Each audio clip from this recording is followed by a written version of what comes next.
Good evening, friends. Welcome back. It's time for another episode of Big Dano Plays. Tonight, we're playing Kingdom Death. Again. For like the 5th time in a row. I just love this game. I talk about it every time I start a session. But I really just love it. It makes me happy. It's so varied and ever-changing. You just have always got something new to discover in this game. And that's pretty cool. So, our objective in this campaign that we're playing, which is a People of the Stars campaign, my favourite campaign, that's the tyrant there on the screen. Our objective is to play an instrument-heavy portfolio. In fact, every one of our survivors is currently wielding an instrument and has been for the whole campaign, as soon as I could afford to craft them. There's been some downsides to that. The Harvester killing all of my survivors in Lantern Year 7 is probably the low light of the campaign so far. But there's been some highlights. I do find this little musical troupe, this little troubadour troupe, quite impressive. The thing that I'm sort of mulling over now is what do our end game instruments look like? And this energy drum I have not used once. Hey, wise poet.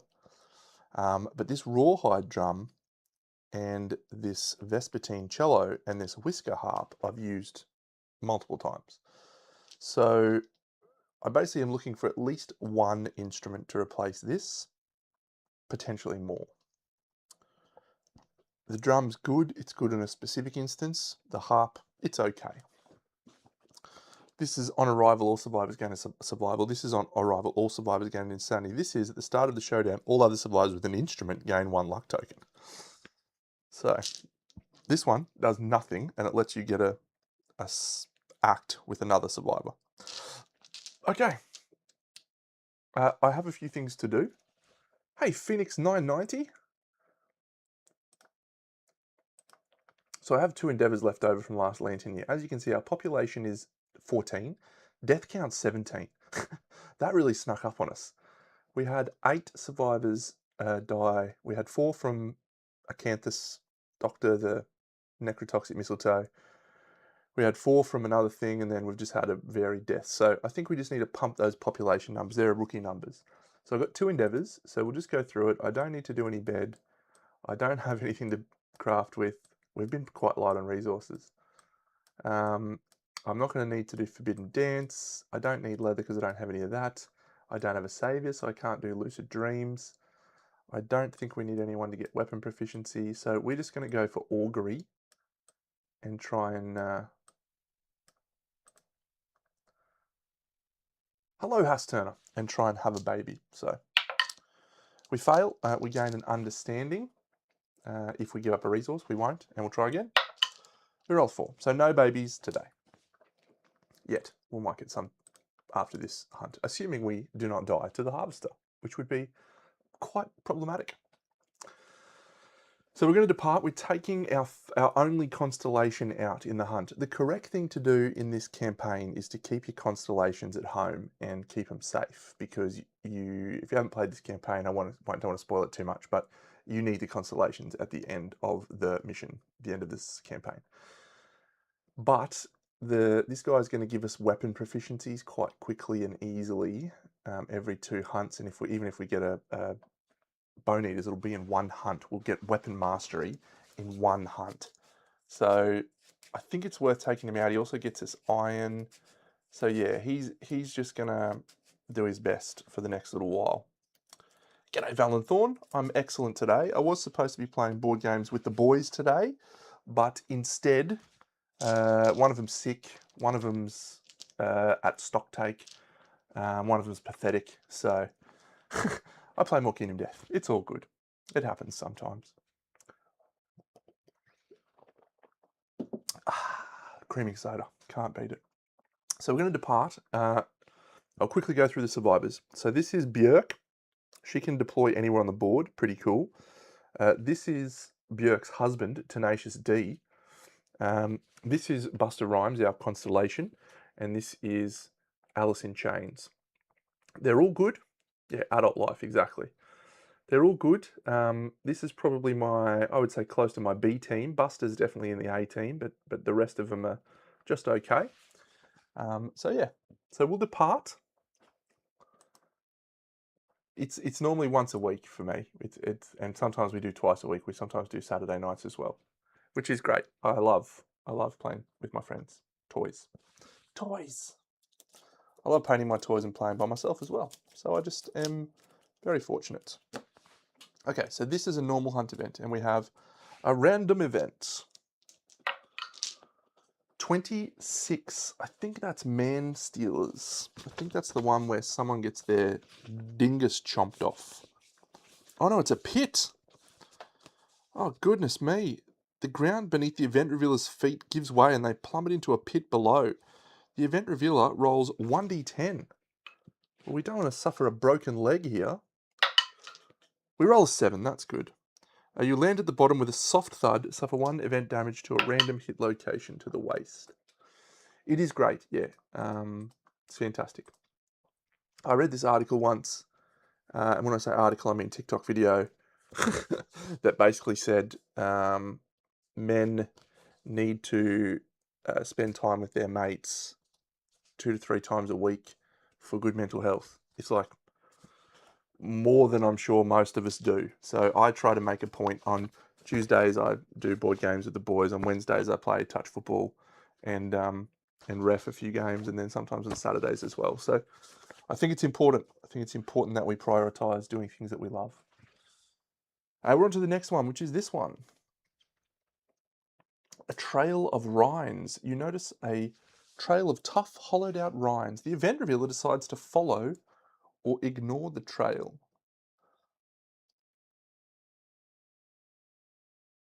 We will ignore the trail. We don't need to follow the rinds and crack them open and eat and gain survival. I think we're okay on that front. So the next one is sudden silence. The ravine opens before the survivors. If one of our survivors has 3 understanding, we do. We insist on a different route, so we're okay. A random event.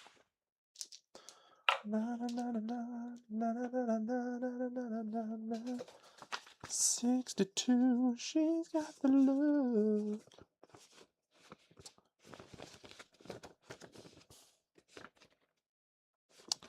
Where's 62? All right, 62, space between the rocks. Cool. Go away. Yeah, that's a shame, mate. That's a shame. I mean, I understand. Time is precious. We're all time poor. We don't have kids.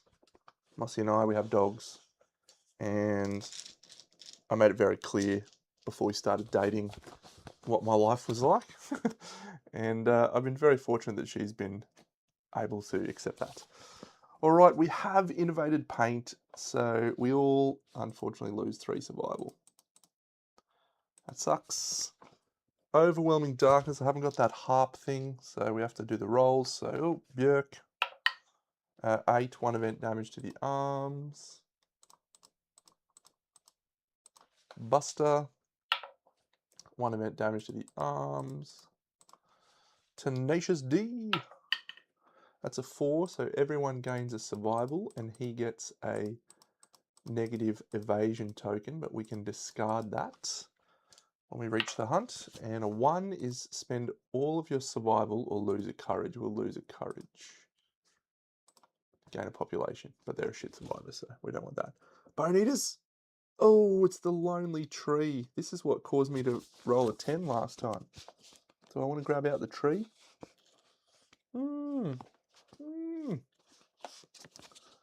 I mean, it's just fine. I don't feel like getting the tree, so we're just going to do a normal one. 18. Oh my god, that's the one. That's dead weed, isn't it? It's dead weed! Oh my god, we can heal permanent injuries. We can heal my shattered jaw, and I think I've also got someone with another injury, haven't I? Oh, he's not disemboweled anymore. That's gone away. You want to go the tree? Oh, Wise Poet, the Scribe update has just revolutionized my life. It's glorious. It's an 8 because we get +1.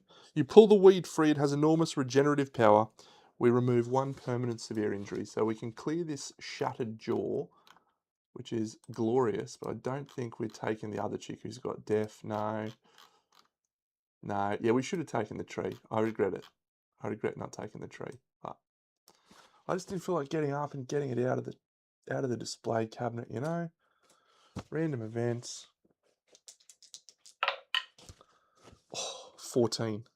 Chance encounter. Oh, it's Snow the Saviour. Is everyone insane? Alice is not insane. Okay, so chance encounter. The survivors encounter a bewitching barefoot waif with soot-covered feet. If all survivors are insane, she turns her back and disappears. Otherwise, exclaiming wildly at the survivors, the woman's presence lift everyone. All survivors gain 1 courage and 1 understanding. 1 courage and 1 understanding. If the settlement has hovel, heal or injury levels and lost armor points, then she pulls a random survivor aside and gives them an accuracy token. So Buster Rhymes is now accuracy 6. Totally cool. And heal all injury levels. So that's reset. That's reset. That's fine. And that's fine. I love it when we get snow. What's this one? A melodic rainbow. If any survivor has an instrument in their gear grid, the survivors join the chorus. This is good. The survivors are moved to tiers. Each gains 2 survival. I'm telling you, the instrument heavy portfolio is paying off. We arrive at the showdown against the Smoggos.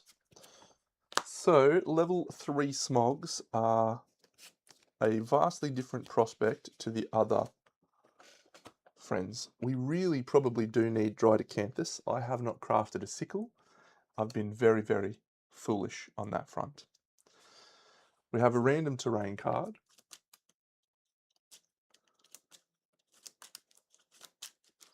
The random terrain card is 2 acanthus plants. Okay. Chuckle. It is good luck. And we have the Smog Incense. So on arrival, our partners go to max survival. Everyone gains a survival from the rawhide drum. Everyone gains an insanity from the whisker harp, or vice versa. Then Bjork has the Vespertine cello, so she's going to give a luck to Buster Rhymes. She doesn't get a luck herself. We're going to give a luck to Tenacious D, and we're going to give a luck to Alice in Chains. So that's from the cello as we strum a delightful lucky tune. Sing a happy working song. Beautiful. We get me plants and me smog out.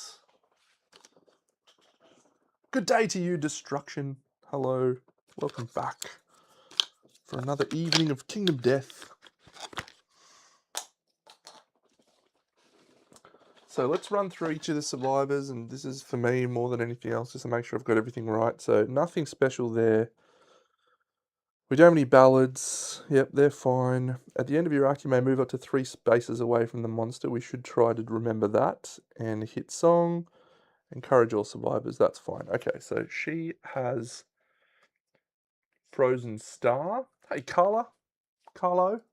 Not sure. Close enough, I'm sure.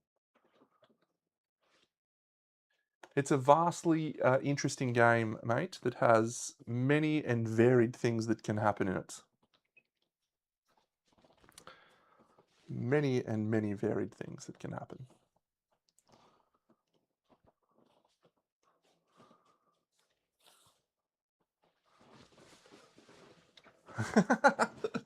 Yeah, everyone's been named after musicians or bands or anything. It's classic.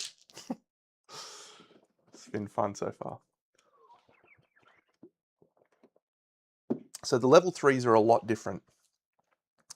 They have a huge stack of cards. Huge stack. It is 23. So I think you've got to do 24 wounds to these guys. That is a lot of wounds. Very, very many wounds.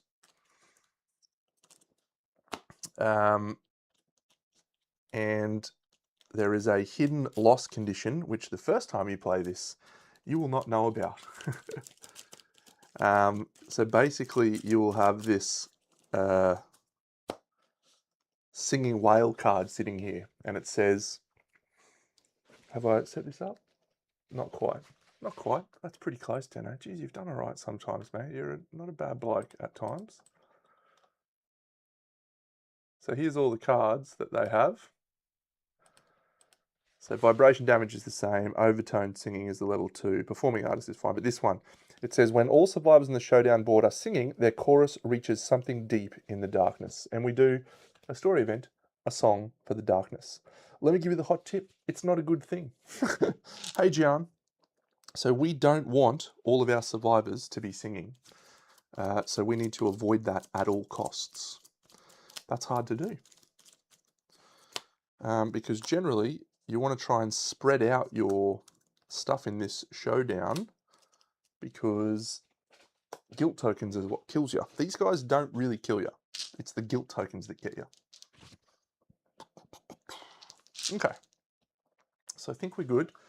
Yeah, I just want to make sure I've got everything right. Okay, so Alice has Otherworldly Luck, Champion's Right, Frozen Star, and Guitars. Perfect. Tenacious D, Unbreakable, Faded Blow, and Natural Healer. Okay, that's a good one to remember. Björk has the Clever, so she's repositioned herself everywhere on the showdown board. Done. She's got Iridescent Hide. Yeah, Destruction. That's a pretty good. That's a pretty good observation. It is a mix of Monster Hunter and Darkest Dungeon. I've played both of those. I played Monster Hunter, the board game, anyway. But yeah, it's very much inspired by that. Keep in mind, this came out in 2015, though, so I don't know which of those came first. I think Monster Hunter did, but Darkest Dungeon, I would guess, is probably after that. But it's all sort of interlinked. Parkour, not useful. We don't have any monster impassable terrain. And this guy's an animal. Yeah. Okay. So they're going first. Let's kick off. Let's hope they don't flip. There's one card here that is absolutely game over. Yeah, so the lion's right here, actually. I keep him close by, just in case. Every single year after the prologue, you can try, you can hunt whatever you want, but you only have access to certain certain quarries. So in Lantern Year 1, you can only hunt a lion, but in Lantern Year 2, you'll usually have a Node 2 quarry appear, and then a Node 3, and in Lantern Year 17, we'll have a Node 4 quarry. So you've got 4 different options that you can hunt in a campaign, and there's actually ways to add more to that, and you just get to choose whichever one you want. Generally, you're trying to get sort of specific gear from a monster before you maybe then move on to something new, but I am actually going to go back and hunt the level 3 lion next year, because when you defeat a level 3 monster, you actually gain quite a few benefits, but you get these things here, which are called Indomitable Resources. So these are only available from defeating a level 3. And these gain you access to special patterns that allow you to craft very unique pieces of gear. So these are extremely good. Only way you get them is defeating a level 3. So you're sort of working up to that to try and get access to those. Yes, Webbies, they are killing it, the 4 instruments. They're doing a great job. And Valenthorn, I've never played the board game. I've played the shit out of the app, though, but never played the board game. If this says Devil's Melody, we'll just hang up the boots. Okay. Melatonin Smog, the closest threat. Oh, move and synchronic attack. That's quite bad. But we're actually going to be okay, because this guy's going to go to here, this guy's going to go to here, and this guy's going to go to here. So that's not too bad. What are these guys' speed? Movement 8. We probably could have got away from them, maybe. Is it worth trying to move away here? 1, 2, 3. So if I go 1, 2, 3, 4, 5, he's going to go. No, we don't get away. Okay. I've heard the board game's good. I've never played it myself. So this is a 4-speed attack hitting on a 4+. What is your evasion, Bjork? Yeah, she's evasion 4. So these are hitting on 8. You can't dodge these though. Can't dodge these. So we just have to cop this, but she has got the most armor. So 8's 1 hit, a 9. So that'll be 4 damage. And then the next guy on her as well, 1 hit. So that's 8 damage that we spread. You did, yeah. So 1, 1, 2, 3. Oh. So the way that vibration damage works, it's completely different to everything else in the game. If you are not singing, you fall asleep and are knocked down. You dream of love, gain a survival. So she's knocked down. She's at max survival. That's okay. Boop.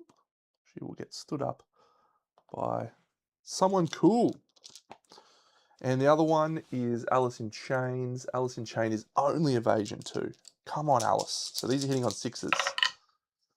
5, 2, 6, and 8. Okay, so that's 8 damage. Can't dodge. 1, 2, 3. All right, and she's knocked down and gains a survival. That's actually beneficial. Ooh, once per round, you may spend 1 survival to freeze a monster's brain. That's interesting. Hey, Colin. Thank you. Yeah, level 3s are usually a challenge, but I feel good. Okay, so I'm going to start. So it's our turn, and we're going to start with Tenacious D, who is going to encourage. And because he has the rawhide drum, everyone stands up. Because we encourage everyone. What a treat. He's got a Vespertine bow, so I think he will shoot the Vespertine bow. If we flip the trap, it'll be awful. So let's actually move away. 1, 2, 3, 4, 5 to here. And we'll shoot this guy. So Vespertine bow, 3 speed. And we're hitting on 4s. And we do have a fated blow here. So okay, so that's 1, 2 hits. Okay, no trap. That's an impervious super dense. We'll do the impervious super dense first. That's cool. So our luck is 2. So we start at 9, 8, 7. So we're critting on a 7 on this impervious super dense. That's an 8. We gain 1 insanity and a gaseous belly, but that is a super dense impervious location, so we can't actually do a wound. I would have preferred this one. All right, fated blow.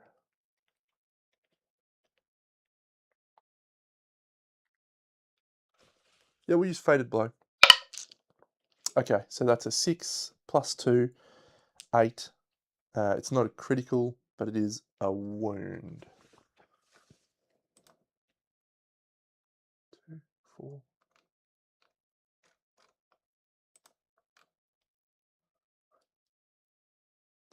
Yeah. No, it's not a wound. Damn. Okay, hey Timberwolf, we missed the fated blow. Ah.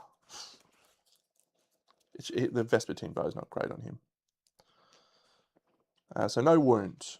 We will surge though, spend a survival and shoot again. Actually, no, let's hold off on Tenacious D. Let's go Bjork. She's an animal. She's got the Regal Edge. So we're going to swing with Bjork. Swinging the Regal Edge. She's only 1 speed. She hits perfect. And she reveals a first strike. We have to re-roll with -2 accuracy. We hit. We're going to crit on 7s as well. 7s, no, 8s. So that's a 9, which is a critical. So we're going to deflate them. That's tremendous. We do a wound. That's sharp, by the way. And she gains a guilt token. So this is Bjork. So nothing she needs to worry about there. Iridescent hide, yep, clever. Okay, cool. So she'll surge, and she'll swing again with the Regal Edge. She hits. There's no thing on that. That is a wound. There's one there, but no critical. Another guilt token.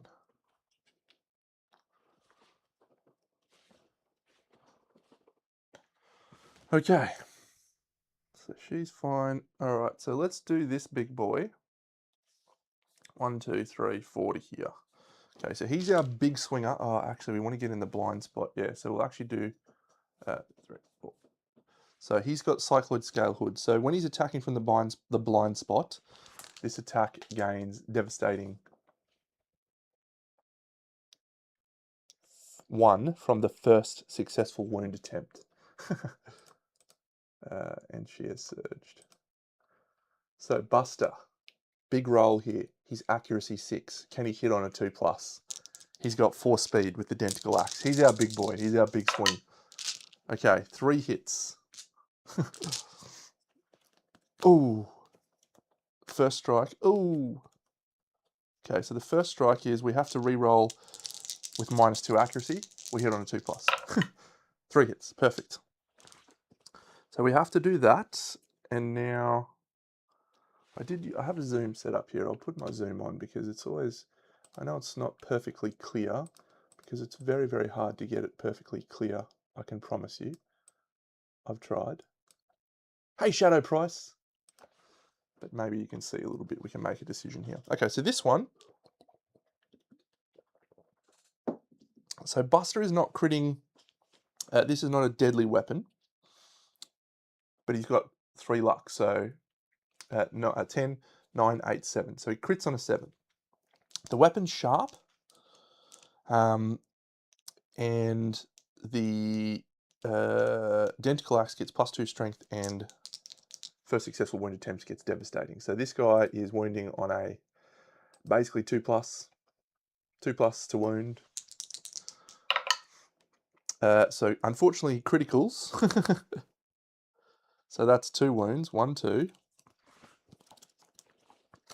And then it's so we're full moving all Smog Singers away from him. That's bullshit.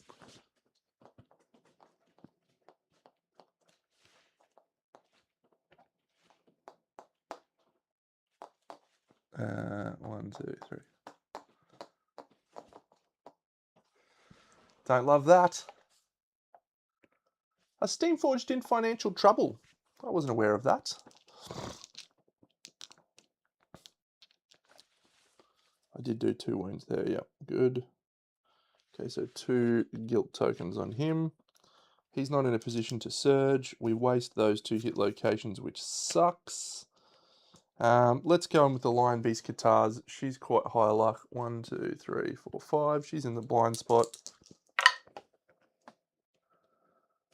1 hit. Yep. What's that? Doesn't matter.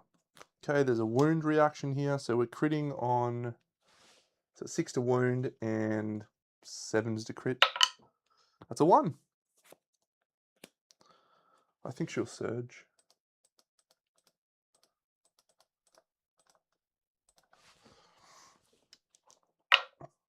Two hits.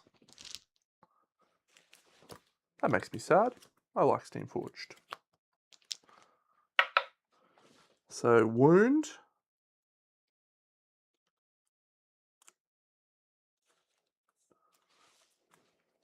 Guilt token.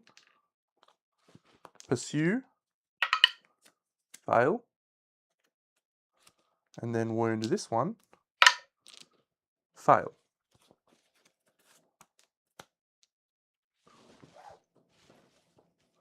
That's our first turn.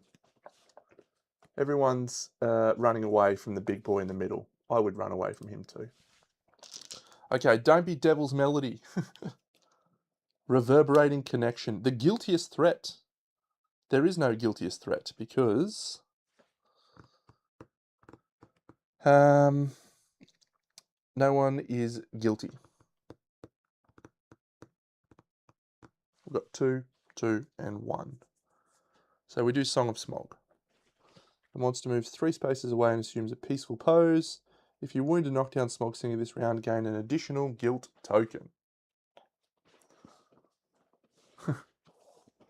These guys are as far away as they can get.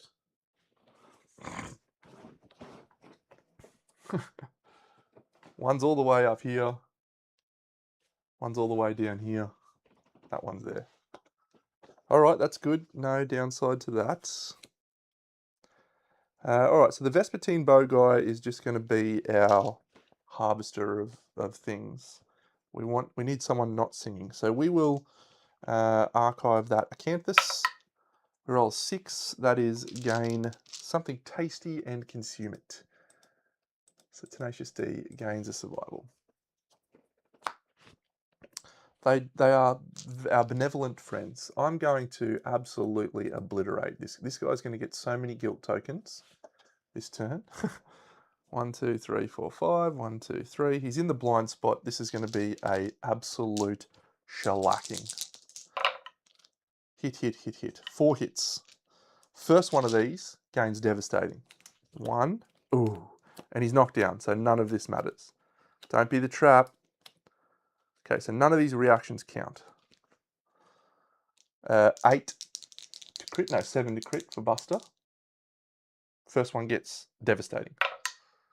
So that's 1, 2, and a critical. We gain a Whistle Tooth, but the monster gains a +1 damage token. Awful. Okay, he's got 4. We ignore that. +1 damage token. This is getting risky and risky. We ignore these reflexes. Next one, Fated Blow. Fated Blow! Wound. 1, 2. Ignore the reflex. Next one. Critical. Gain a random. All survivors gain... Oh, that's only 1 wound. Another 2, 3 guilt tokens. 1, 2, 3. Gain a random monster resource. All survivors gain an accuracy token. I don't see a lot of saviors. They're very hard to come by when you're playing a survival of the fittest group of friends. So, and that's another wound. Okay, good work, Denticle Axe guy. Let's go again with that Denticle Axe. I did have one in my last campaign though, and it was pretty awesome. Surge, don't be doing a trap for me here, guy. That's a lot of guilt tokens, yep. 4 hits including perfect hit. I have so many regrets. He's still knocked down. Oh, come on, Deno. Oh my god, there's only like 5 cards left. Oh, shit. Critical thing. Okay, so it's not a critical, but it is the first wound attempt, so that is devastating. We got 2 more. 1, 2. My guilt token count is 1, 2, 3, 4, 5, 6, 7, 8, 9, 10 right now. We've already done our Fated Blow, so we're not going to do that. That is a critical. Survivors, they gain a damage token, +1 damage, so they're now +4 damage, but a -1 toughness. So they're now toughness 11. This is awful. 11 guilt tokens. Girls just wanna have fun. That's another wound. Reflexes ignored because he's knocked down. And that is a critical, which is gain a random Smog Singer monster resource. 1. Smog Singer's full move away from you. Delicate hand. It's so delicate.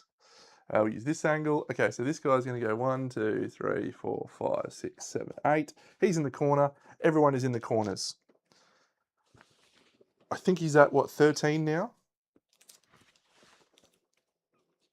There was no persistent injuries that I criticaled on, was there? No. Oh yeah. 7, 8, 9, 10, 11, 12, 13. Okay, so Buster's going to be singing next turn. We do not want him to draw the trap. Who do we want to draw the trap? Probably Björk. He had to dash to get there too, and survival gone for that. 4 speed is crazy. Axe, sword mastery, knights, yeah, great. Okay, perfect. So she's Katars, she's wounding on 5s now, and if she cops it, the trap, she's only got 1 thing. So Bjork's only 1 speed though. Let's do her. So she'll go 1, 2, 3, 4, 5, and then she'll dash into the corner. So 1 speed. Hits on a 4.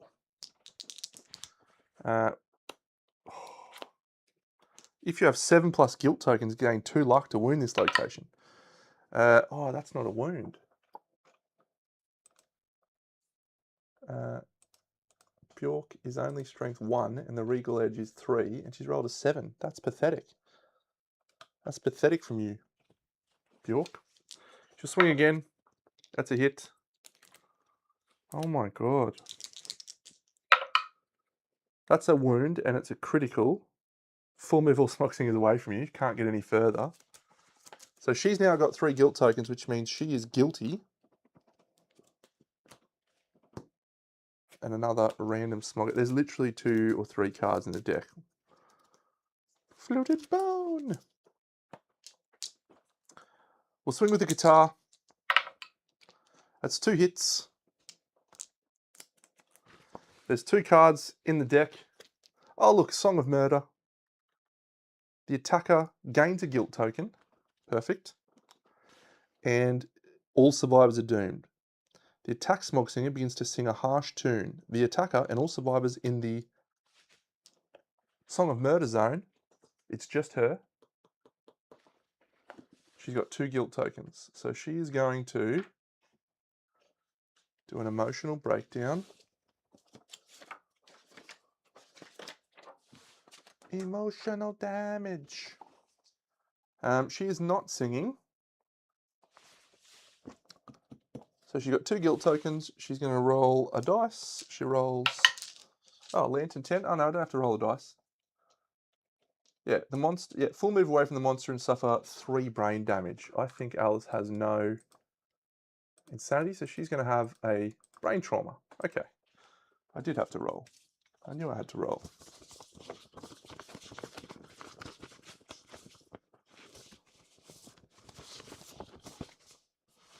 Frenzy.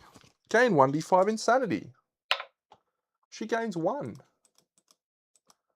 Gain a speed token and a strength token. Nothing else is usable. Okay. She can't surge. So that's it.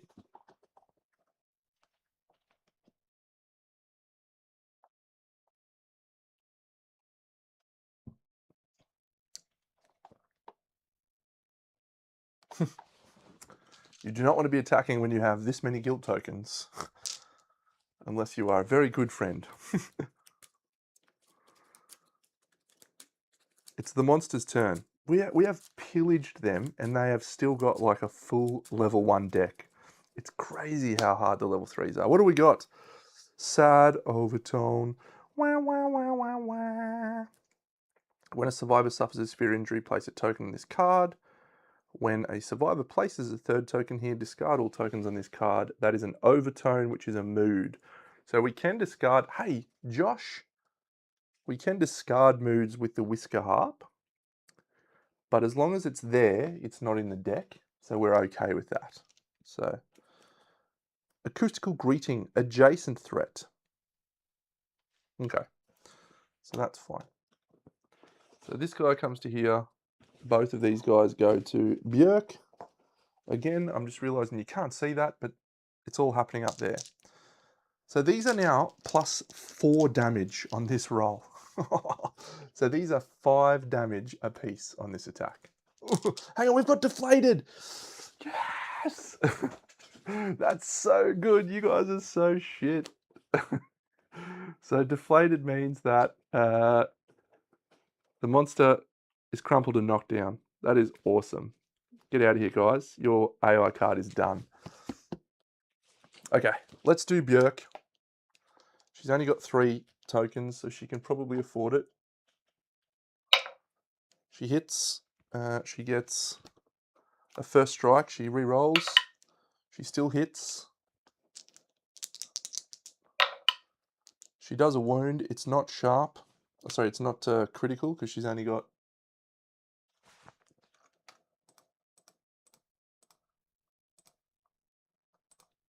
1 luck. So she needed 9s. So that does a wound. She's now 4 guilt tokens. She'll swing again. It's a perfect hit, a 10. Can she wound? She can. She's now got 5 guilt tokens. And that's a wound. If the attacker is guilty, primal fear overtakes them. They full move away from the monster and suffer monster level brain damage. So she's going to suffer 3 brain damage and run away, run away. All right. So Buster could potentially get this thing done in extremely short order because there is 1, 2, 3, 4. There's 6 wounds left, and with his devastating, he could do a really good job. So he's going to start singing, but let's get him into position first. Actually, he can't get devastating because they're not. He's not going to be able to get in their facing, in their rear blind spot. So he's not going to be able to use the Dentical Axe best ability.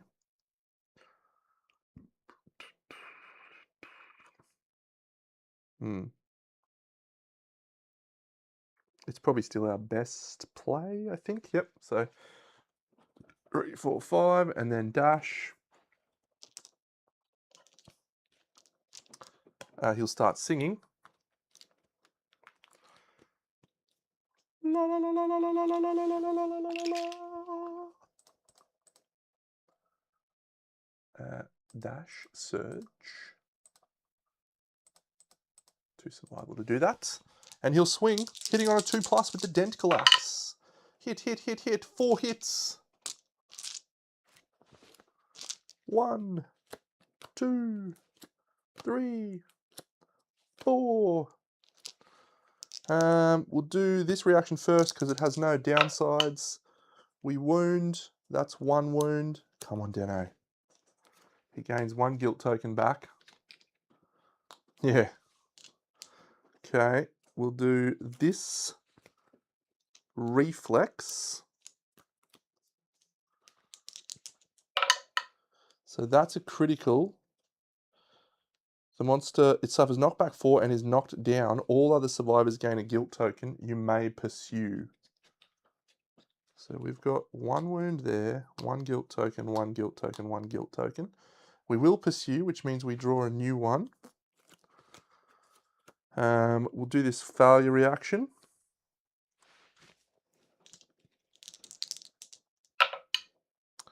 Double 1s. Full move the monster towards the attacker. If adjacent, tears of joy stream down your face. You begin to sing. We were already singing, so that's fine. Did I do that? I didn't do that. All right, we'll do this reflex. We critical that one. Gain a random monster resource. The smog around you starts to thin. Another fluted bone. So we're down to 4 wounds. Down to 3. It's a good turn, good turn. And this one has a wound reaction, which is quite bad. 7 is a critical. So we gain a whistle tooth, and they're now at 5 damage tokens. They're at plus 5 damage tokens. You jokers. 2 wounds left. If I attack with him, he is my best survivor and will definitely get the job done, but I think we'll actually sing with her, and she'll attack, just in case we draw the trap. A song of what was his song? What was his song actually? I have to flip that over. That could have impacted us. A song of shame. Okay, suffer -1 movement, evasion, speed, and strength. So we're going to just take one of those off. Yeah, that's fine. I've still got to do 2 wounds. So yep, so she'll do that, then she'll sing, and then attack. Lion Beast Guitar. 2 hits. No downside. Wound reaction. So we'll critical on a 7. So that's a fail. And this one, that is a wound. If the attacker is guilty, we're not guilty. We've just got the 1. Surge. Sure. No, she already did her surge because she was singing. Do I shoot the bow and risk it for the biscuit? Hey, Dirk! Oh, it's such a bad play. Deno? Such a bad play. Or I could surge with the guy with the Denticle Axe. He's only 3 speed now. We need to do 2 wounds. Oh, man. Oh, Billy. I'm doing with the Denticle Axe. He's only got 4 tokens. I'm sure he'll be fine.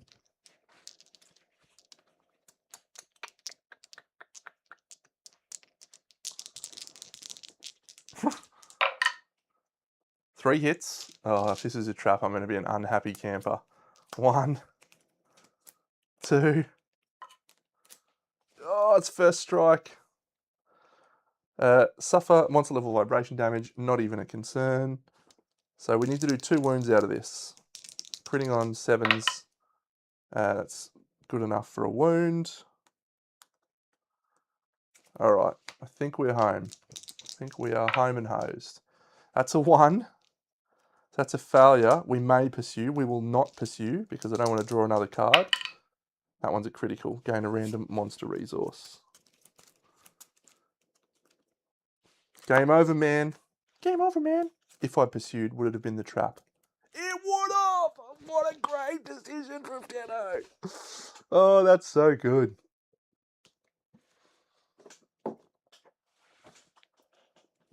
Okay. Lucrative hunt. Lucrative hunt. So definitely gained the proficiency point, 1, 2, 3, because of his constellation Storm. Heart of the Sword. Björk gained a proficiency point sword. Tenacious D did not gain a bow, and Alice in Chains did gain a guitar. So that's glorious. From this showdown, we gain quite a lot of stuff. We gain 6 basic. 1, 2, 3, 4, 5, 6, 7, 8. We didn't quite tap their deck. We came close. 6 basic and a black lichen. And then the most exciting part, the Indom. 1, 2. Oh, perfect organ. 3, 4. We can craft something with that. Okay. Now, we're going to play a little bit of cheaty boppers, sort of. So these are Indom resources, right? So there's 6 of these for the Smog Singers. They've got a huge variety. One of these is a Milky Milk Tooth, which just lets you heal a shattered jaw. It sucks. We don't want that. And since it's my game, I get to play however I want. There's also one that I've used a couple of times. So if I draw one of those 2, I'm not using them. But if I draw any of the other 4, we'll take it.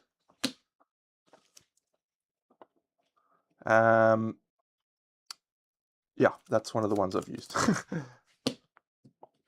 Okay, Discordian I have never used. Excellent. It's called the Foreskin Hood.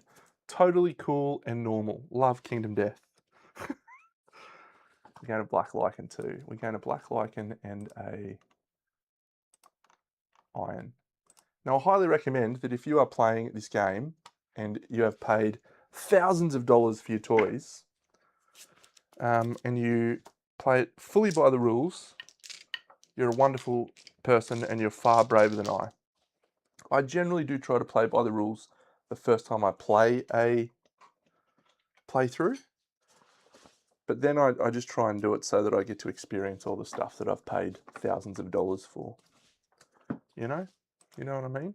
Let's complete the showdown. We shall return Buster's going to achieve age 3. Björk and Tenacious D are both achieving age 2. Lots of things here for us.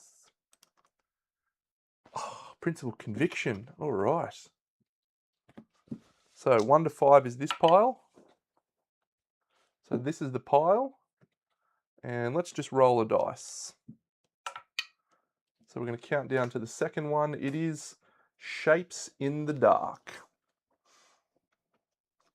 Nominate 2 survivors. Okay.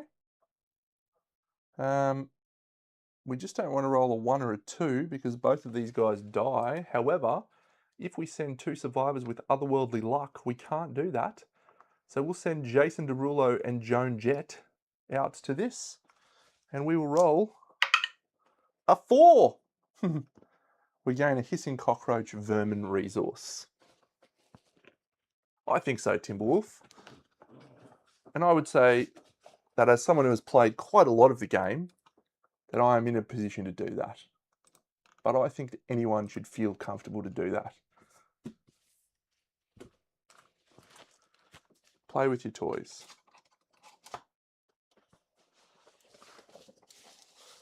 We're nearing the Screaming God in this campaign. This will be my first time facing the Screaming God with non-Ark survivors. I'm very interested to see how it goes.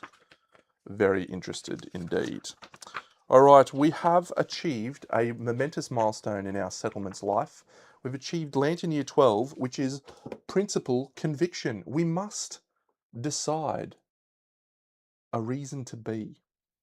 Treasure the darkness in all its mystery, or seek to master it and grow strong. Do we master the darkness or do we treasure the mystery?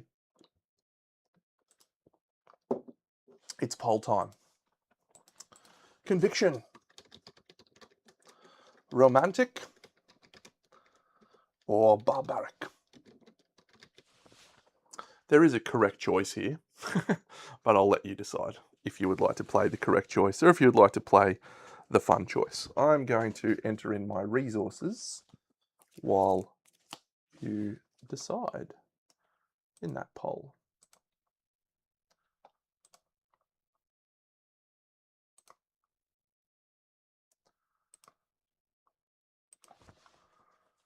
All right, a lot of resources today. Smog Singers, a foreskin hood, perfect.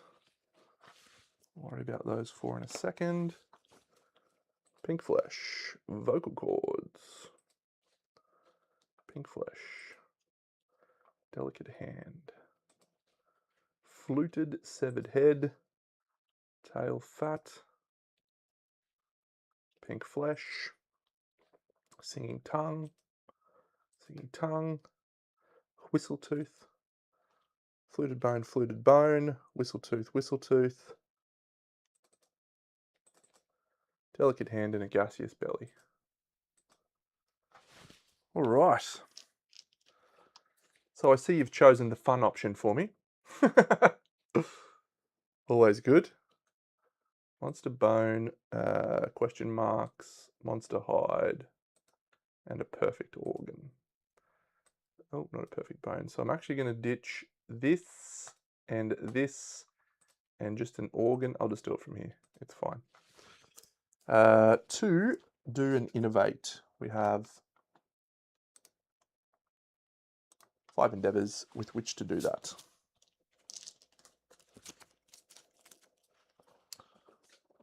Let's add the pattern for the Discordian. Yeah, I do the same, Timberwolf. So yeah, I've played a full campaign with my mate Tobes the other week, and we stuck pretty true. But I played a 4-player game, and I did massage it slightly.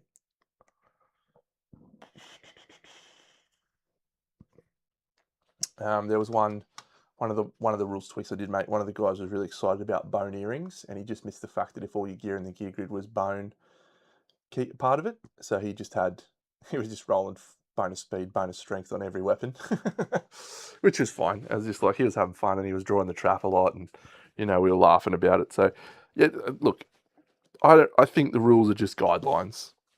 Just play. Play for fun. So what does the Discordian require from us? This is our weapon. The Ballad of Sword Polka. Spend and archive 5 cards. All survivors' swords gain finesse and deflect 1. If they already have deflect, increase it by 1. That's cool. There is a principle for barbaric, and there's a principle for romantic. Both of them have perfectly good choices, perfectly good. The advantage for barbaric is you get +1 strength on all survivors.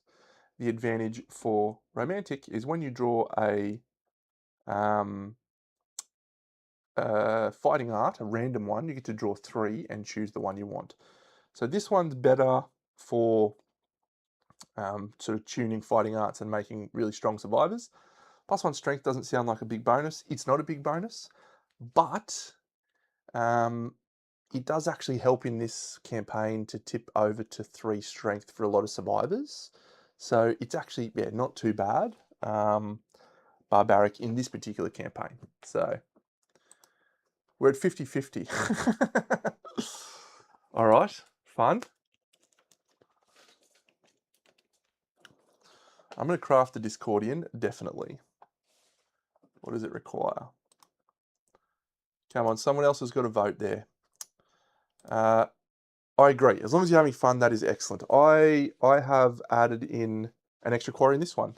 So one of the things that Campaigns of Death is going to do, which is going to be glorious, is it's going to give everyone a guideline for how to craft a campaign, and there'll be things that allow you to do more than one node monster, and all sorts of stuff. So I think Campaigns of Death is just going to be a watershed moment. I've got a few actually favourites. One of my favourites we got in the first Lantern Year, which is the tree, which is a white box one. Concert's also really good. It's actually a really good one for this campaign, so we want to try and have that. Birth is great. I like the ones with all the big art. The new Screaming God ones are cool. Death is actually a really good one. You get a free Clan of Death. In this you can't get that, but that's still pretty cool. Smoke Break is fun. Boasting Ritual, fun. But this one is my favourite. These two are my favourite. Mysterious Eggs and Velvet Fog. These came out in the Legendary Card Pack.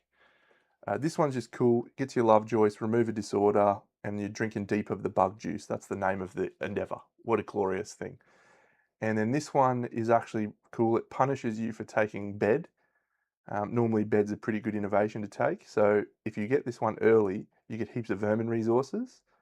If you get it late and you've got bed, it's bad. It's just a clever design, I like things that punish optimal choices to force you to do different things. All right, sounds like, Romantic's just taken the lead. And the poll, it's gone back to tying. It's back in front. End the poll. Romantic it is. I do like Elder Council. So we're going to treasure the mystery. We're going to become romanticists. How delightful.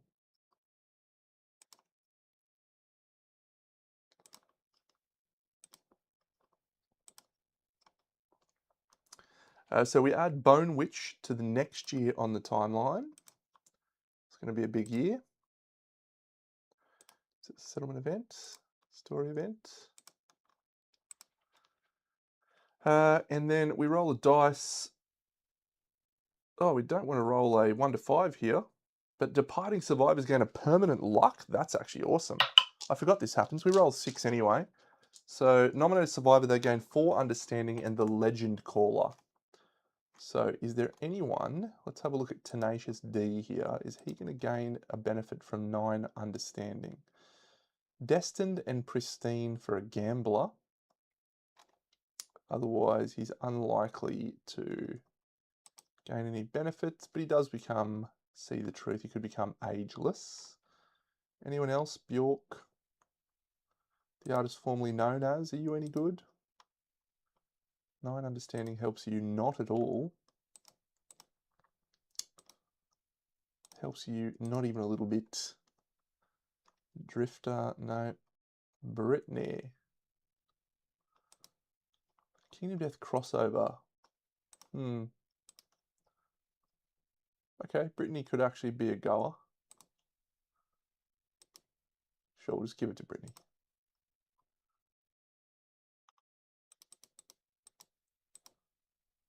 So Brittany's going to roll an awake roll for understanding. She rolls a 7. And we gain Mask Maker too, by the way, which is awesome.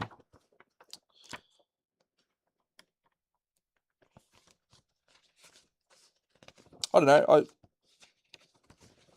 Something like Arcane, the TV show Arcane, based on League of Legends. I don't know. I don't know too much about the game League of Legends. As I said, I don't play stuff. Get a permanent evasion and the Noble surname. Noble. Mostly just because I love the art style and I think it'd be cool to incorporate some of those characters. That'd be fun. Actually got Noble as well.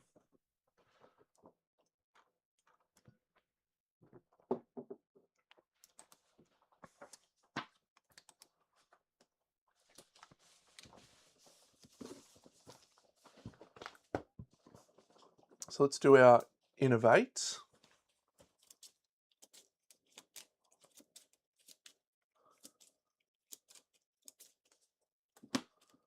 Bloodletting's fine. We haven't seen Plague yet, so that's fine. Storytelling, okay.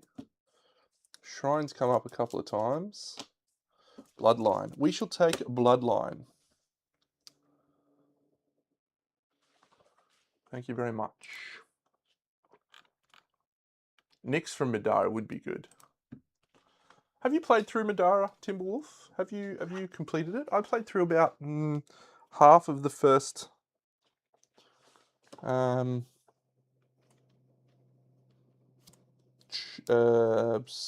chapter thing,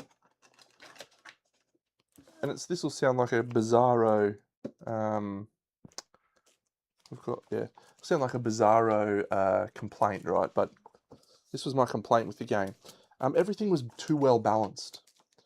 So I come from War Machine background, and War Machine is all about dice, like bell curves. So you'll do a two d6 roll for your attack rolls, right? So you get this statistical bell curve of 7 plus to hit is 55%, 8 plus is 40%, 42%, whatever. 6 plus is 60, whatever. All these numbers. And I got very good at figuring out those numbers, as you do when you play the game a lot. And so the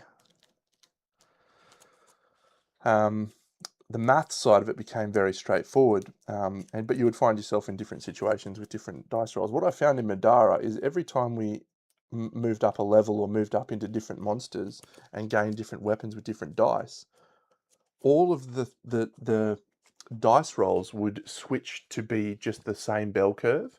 So you were basically always just rolling 2 dice and trying to hit a 7 plus. Like that just felt like all the game was about, was just always being on this bell curve, and it actually got quite frustrating. This does not have any maths behind it. The single dice is just a crapshoot. There's no mathematical basis, but the stats change that obviously, and the stats give you an increase and so on. But this, I'm much more engaged by than I was by that 2d6 system.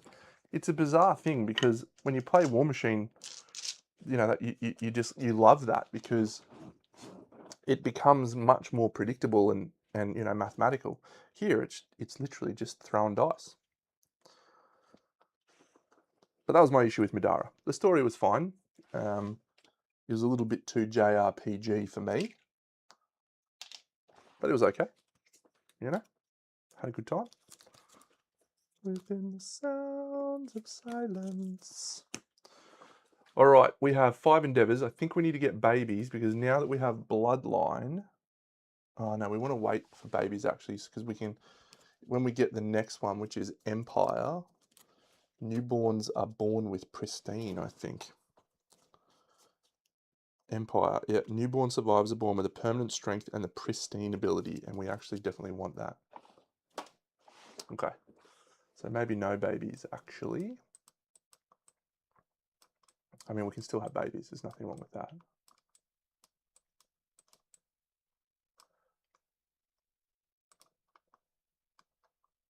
All right, let's build the Discordian. So we need a fluted bone, delicate hand, foreskin hood. Sorry, do I have any musical endeavors left in my deck? I have band.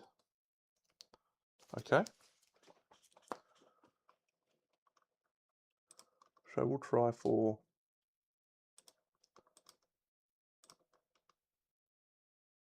Discordian! What does it do?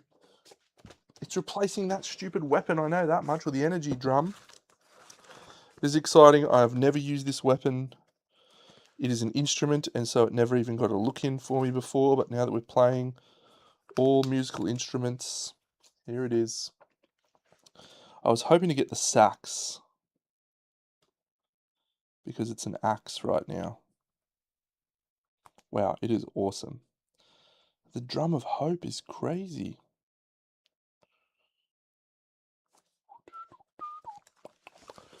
Ba-na-na-na-na. Ba-na-na-na-na. Alright, we're going to hunt a lion, a level 3 lion, and I'm not even going to do a jiggle lion, I'm just going to do a normal baby. Normal little baby boy. So, because I think I'm pretty quickly set up for that. Closest survivor in field of view, yep. He's got vicious. No, that's jiggle lion. He's got cunning. He's got merciless. Doesn't have golden eyes. Doesn't have jigger claws. He has 2 legendaries.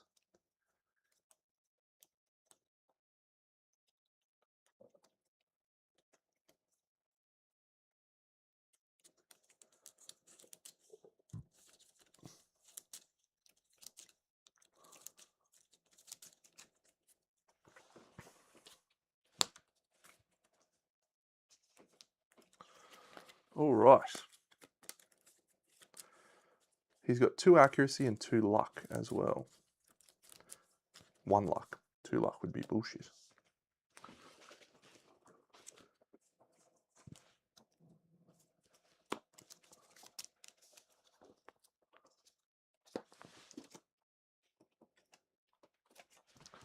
Hit location, we don't need that.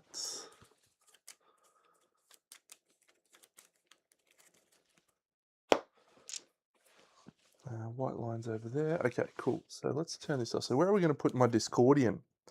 It's got a ballad, so it's definitely going to go here on this one.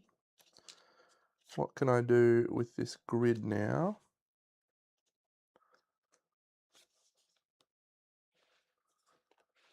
Okay, I can go there. Very nice. I don't need the guitars, so this goes to someone who's a sword wielder. Yeah, that. So we were playing with a group with that, and the boys actually enjoyed it. Like, there was no real complaints. But I just got very sick of reading. Very, very sick of reading. And actually the same could be said of ATO, really. But I just did that by myself, and I got sick of reading. So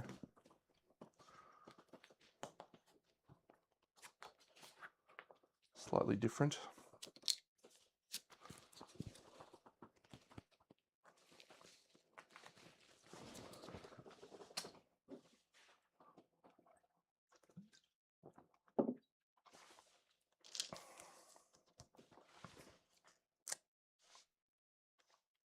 I reckon we just take the same survivors out.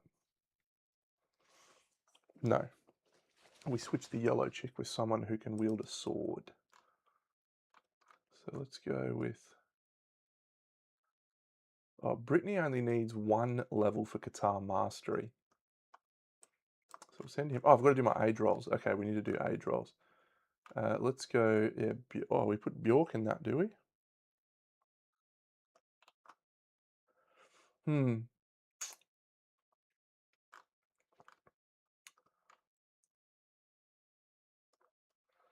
Yeah, let's put him in there, and then he's got Regal Edge to switch back to. Okay, that's a good plan, I think. Someday we'll find it, the rainbow connection, the lovers, the dreamers, and me. All right, we'll do Björk's age roll. She rolls a 13. That is, I'm pretty sure it's +1 strength at this second tier.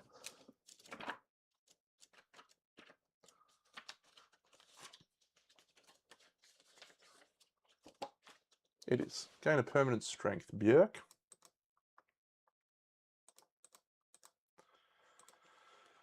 Buster Rhymes, he's going to get, he's age 3, so he's got enhanced senses, and he rolls a 7. That's gain a random fighting art. So we're going to flip 3, and we're going to choose 1. Orator of Death, Shielderang! I take Shielderang. We take Shielderang. We'll get rid of fencing. We don't really need it. Oh, that's great. I need a shield now. Oathsworn is very, very good. Very, very good. I would say that Oathsworn is replayable to an extent. I've played it, 4 for this one. Gain a random fighting art, nice. I've played it quite a bit. I've played 3 campaigns of Oathsworn. At this point, it's probably pushing the next, the Unconscious Fighter. Unconscious Fighter! Okay, that's how we can make the Scleaver with Suppressed Shadow, I think. Okay. Well, that's just opened up some very interesting decisions. We'll take Unconscious Fighter, and maybe we now go and try and make a Scleaver. I've done a full playthrough of Oathsworn on the channel, full campaign, Gian, but don't watch it. Watch the first episode and nothing else. Don't spoil it for yourself, because the coolest part about the game is that the story is just long enough to be interesting, but not feel like you're taken away from the game. And there's 2 distinct game phases: story followed by showdown, and it really feels, very easy to pass. And the story doesn't have a huge mechanical impact, so there is a way to skip it, which is actually what I did in most of the playthrough. I skipped the story and just did the quick version of the story, so that was fine. Yeah. Okay, we've just actually opened up the ability to make the Shadow Scleaver, so that's very interesting. Yeah, do it. The way that the game plays is exceptional. Like, it's a really, really interesting gameplay. You have these cards that are your actions, and it's got one of the most unique systems I've seen, which is the battle flow system. So, yeah, basically you've got your character board, and you've got 4 locations around your character board, and each of your cards, when you play them, gets played into a slot. So either 3, 2, 1, or 0. So the first time you play it, it's the only card that's there. When you play a second card into that slot, all cards that are there battle flow around to the next location. And then the same thing happens, the next one, battle flows. And what you can do is create these really interesting cooldown situations where you can trigger, a reaction for a card to go all the way back into your hand to play it again. Just a really clever system that is quite engaging to play. I'm just going to have some babies, I think, so we can try and draw the lucky cat fang knife. That's basically what I want to do. So first baby roll, that's a baby because we have otherworldly luck. Second baby roll, that's a baby. Third baby roll, that's a baby. Fourth baby roll, that's not a baby. Fifth baby roll, not a baby. So we've got 3 babies. We're going to do 2 survivors that have otherworldly luck. So that's a 2, which becomes a 4. So we're going to have 1 baby.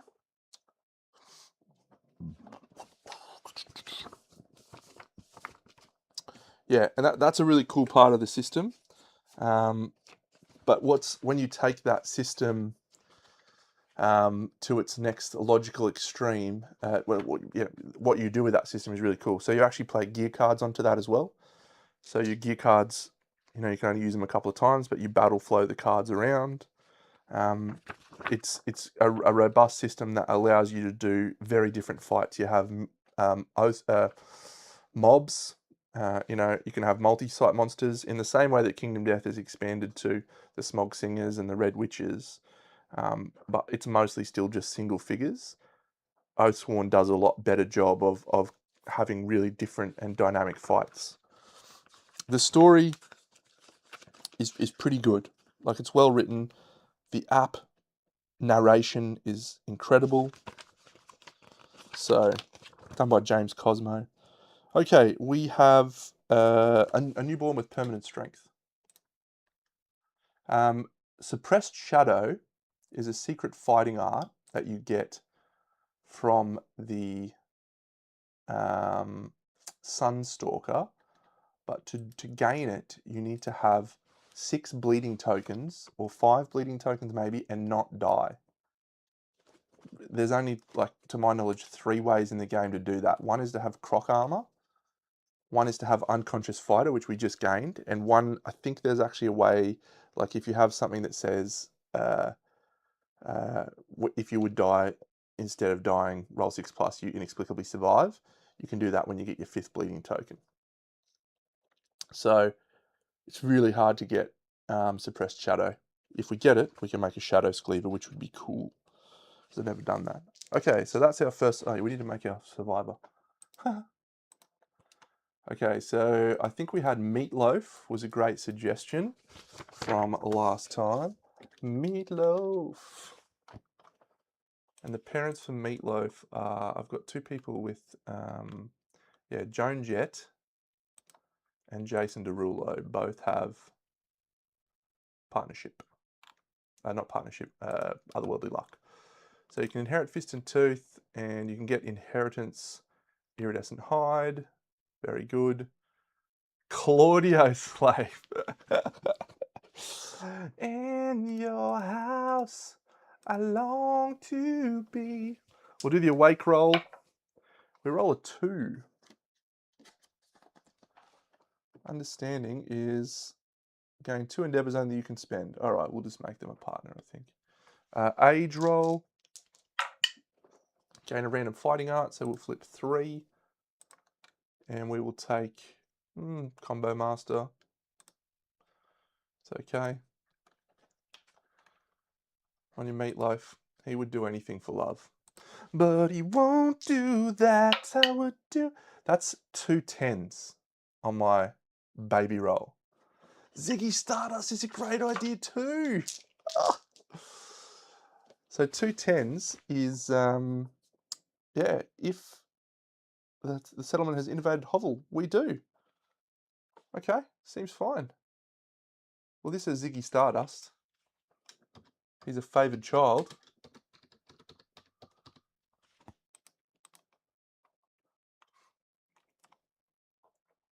Let's do Brittany. Someone has got...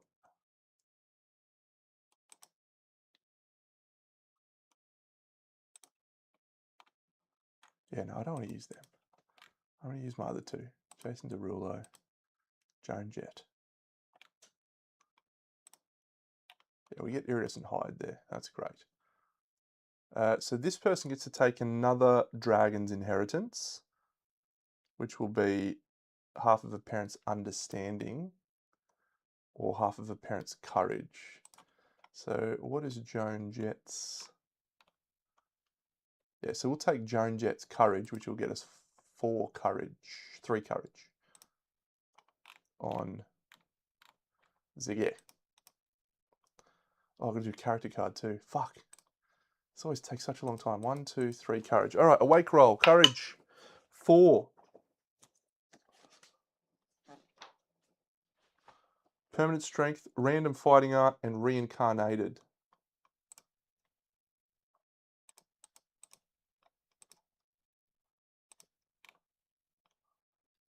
They're all bad. We'll take, is Virtuoso? Oh, we'll take Virtuoso, that's fun. Age roll, random fighting art.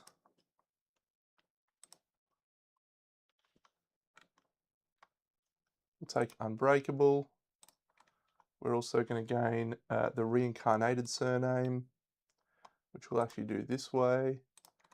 And then we'll roll the dice and see if we get Oracle's Eye or the other one. We roll a 6. So we're gaining Oracle's Eye. It's not ideal. He's got both abilities.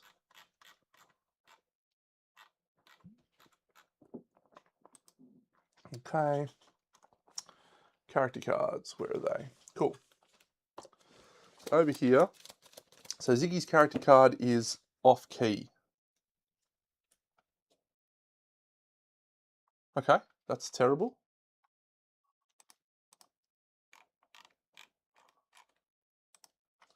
And the other one's character card is the parent. It's going to be a bit dodgy here, and I'm just going to keep Ziggy Stardust as the parent, and Meatloaf is going to get the other one. Off key. Meatloaf off key. Okay, that makes sense. Third roll. It's another 4, so that's not anything special.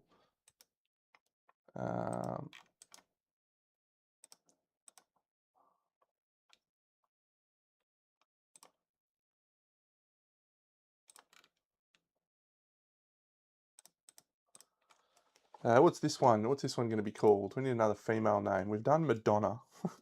Cher.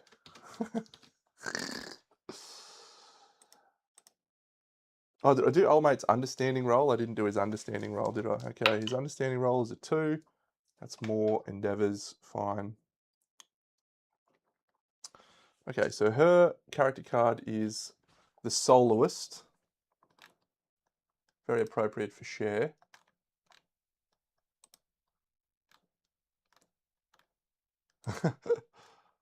What have I done? Off key is actually a very minor impairment. It's not really a big deal.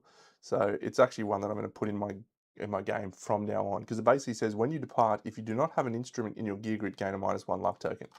Cool, you just focus on strength. When you activate an instrument, gain a +1 luck token, and all other hearing survivors gain a -1. So it's pretty minor overall.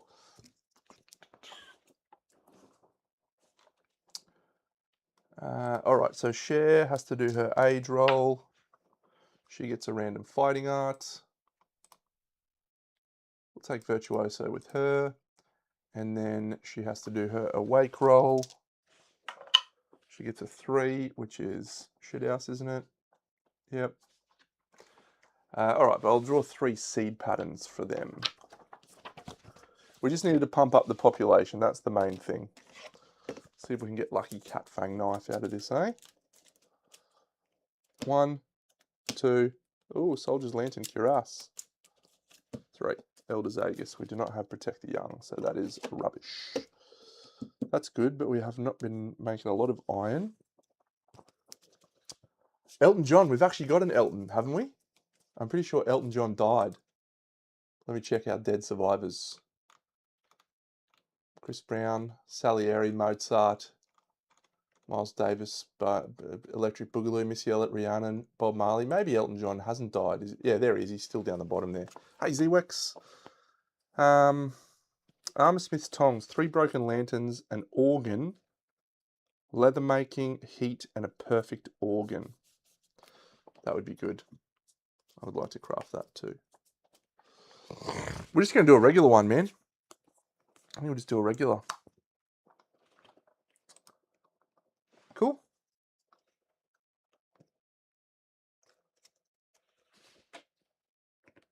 We're going to depart with our 4 survivors. Buster Rhymes, wielding the Denticle Axe again. Björk, wielding Regal Edge. Oh, actually, no, I was going to swap her, wasn't I? Yeah.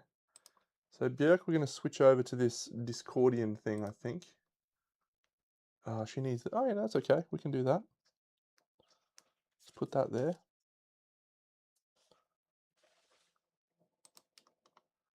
So we'll just put her in... what's it called? Singing Armour. George Formby. So that's just going to be cleared. So this is going to be copied.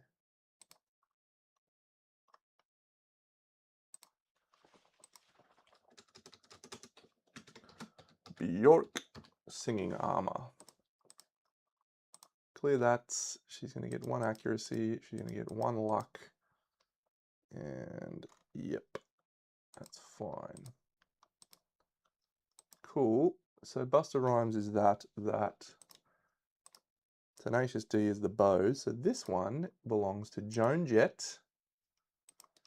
She's going to be in this leather sword. Yeah, that's okay. Let's go Vespertine cello. That thing there. Ooh, that's nice. That's nice, Deno. That's good. Okay, I'm going to delete that one. Copy that. This one just called leather.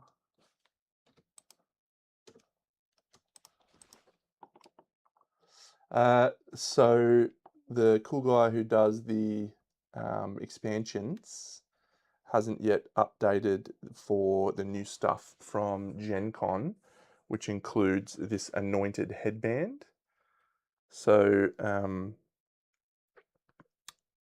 until it gets updated, I'm just doing, I used the cursed gear to remind me that this anointed headband needs to be in her gear grid.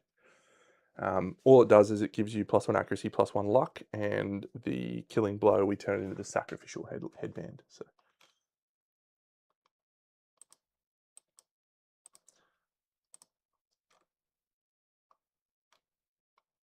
Okay, so we've actually got 3 evasion out of this. That's incredible. Joan Jett, you are a jet. Okay, so she's leather, so that's going to be black. Björk's in blue.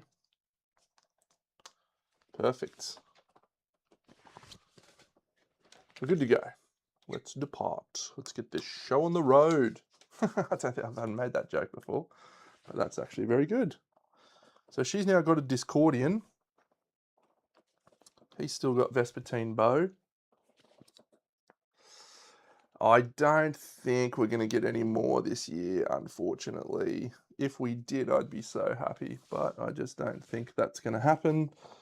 I think we're a chance Q1 next year of maybe Honeycomb Weaver and B, maybe, but almost certainly Dead Hero or Dead Armor and First Hero, I think will come around that same time. So I'm hoping we'll have a wave early in next year, which is those 3 things.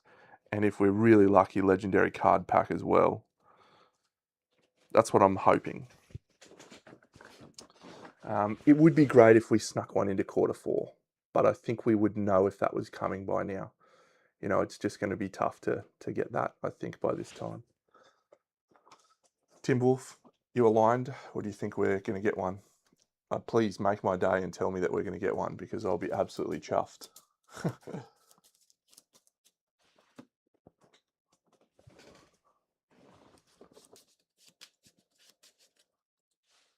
Now, Inverted Mountain is going to be a lot later, because it's got the Griffin.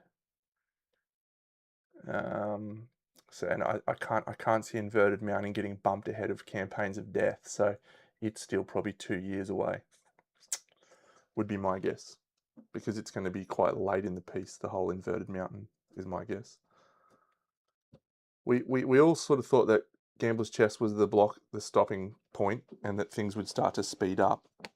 Hasn't really happened, but I will say that the quality of the stuff that we're getting is so exceptional that I don't really care. So, cool, we have a hunt event, and it is an Aromatic Breeze. The white line moves 1 space towards us. We roll a random hunt event. Oof, it's 19. It's so close to fuckwit. It's so close to the fucking guy that would destroy my hopes and dreams. Exhalation of Darkness. If any survivor has leader, we do not. We have a straggler. Okay. So we'll roll for straggler. Top down. No, 3, 1, 7. Okay, so it is Björk is our straggler. Björk rolls a 1. You trip and fall on the bones of an ancient monster, smashing a piece of gear on the way down. Archive 1 gear from your gear grid. We could archive the anointed headband. No, we'll archive the bandages. Easy.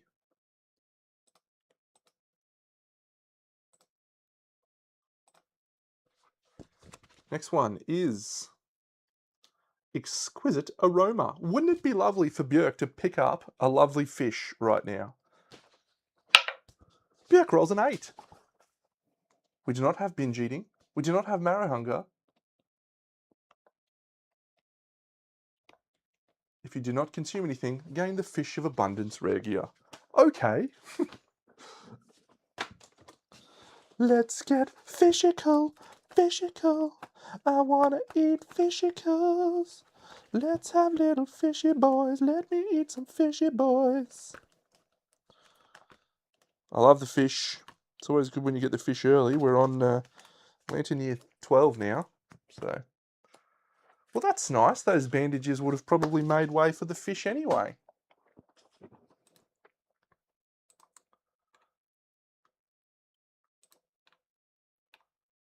I feel like this fight is going to be very, very short. Almost certainly it's going to be very, very short. Fish of abundance. Gain ourselves another luck token. Fantastic. He is the final of this run, but unfortunately there's always a bigger fish, and the Parasite Queen's going to eat his face, and we're going to fight the Parasite Queen instead. Because I can. I flipped the wrong thing. That should have been there. It should have been this one. Lion Sculpture. Each survivor gains 1 understanding and 1 insanity. Oh.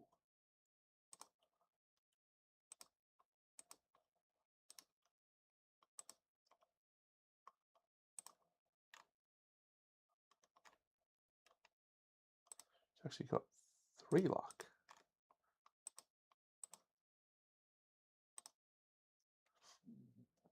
Yeah. One of the unfortunate things is that the end campaign of both Stars and Sun is not at the level of quality that some of the later ones are. So, they are toughness 17. Just, they get absolutely rolled. I think last time I did this campaign, I gave it toughness 25, and I still gave it an absolute belting. The sword and the statue, 88. Each survivor may attempt to grab the sword from the anvil. If they do, they gain 1 courage and add their hunt XP to their roll. So we could gain the Muramasa rare gear. I wasn't planning on it, Swift. I wasn't planning on it, but yeah, my gaming friends decided to be shit guys tonight. Does anyone really need courage? Does anyone benefit from courage? Joan Jett. The Parasite Queen's toughness is 25.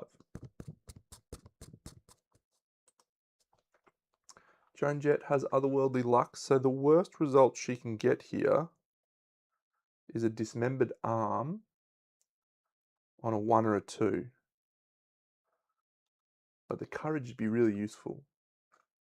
How's a thing looking? Yeah, 9 courage would help her. I don't think we can gain pristine until Lantern Year 19 though. Nah, not worth it. What would I have rolled? Good decision. Good decision. Don't be bone eaters.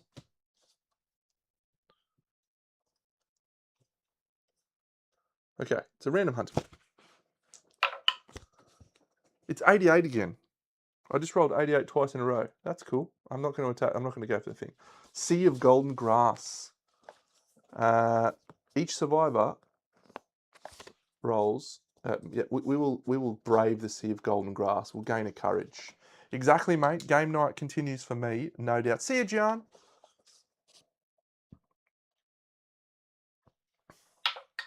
We roll 4, which turns into a 5. We roll on the hunt event table before moving on the board. We're going to courage out of it. 47. It's close to Gambler. Banquet Trees.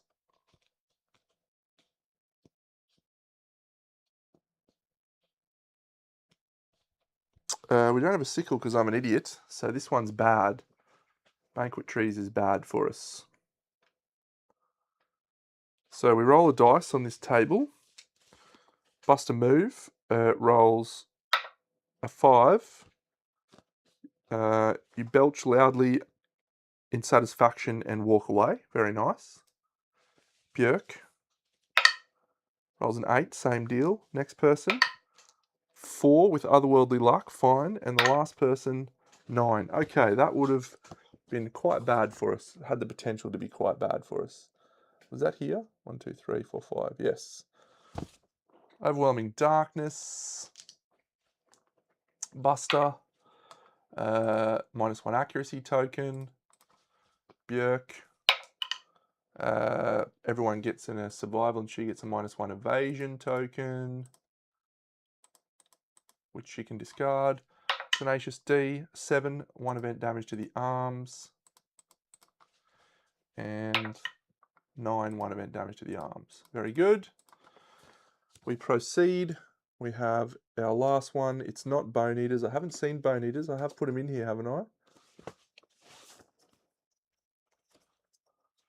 I have.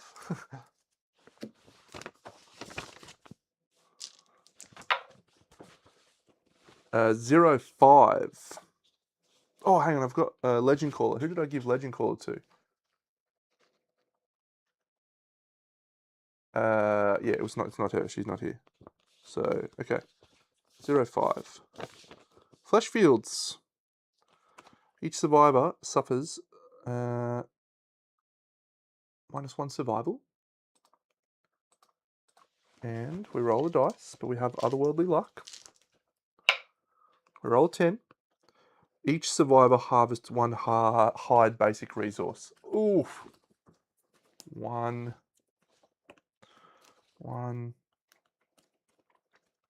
2, 3, 4. We did actually need that result. We have been resource starved like crazy. We go here. It is marked territory. We do have 3 understanding, so we do gain the ammonia innovation, but we already have it. 97. Is that the stone face?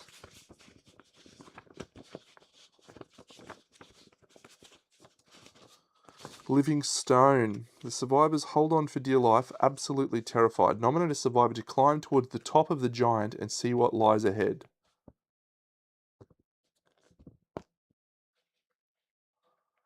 Cool. We roll a 10. Each survivor catches a fragment, gaining a founding stone starting gear. Eventually, the giant settles down on the ground again. You dismount and discover your quarry. Ambush the monster. How many founding stones do I actually have room for? I'm not using multiple drag investments, so I could probably get away with clearing the drag investments.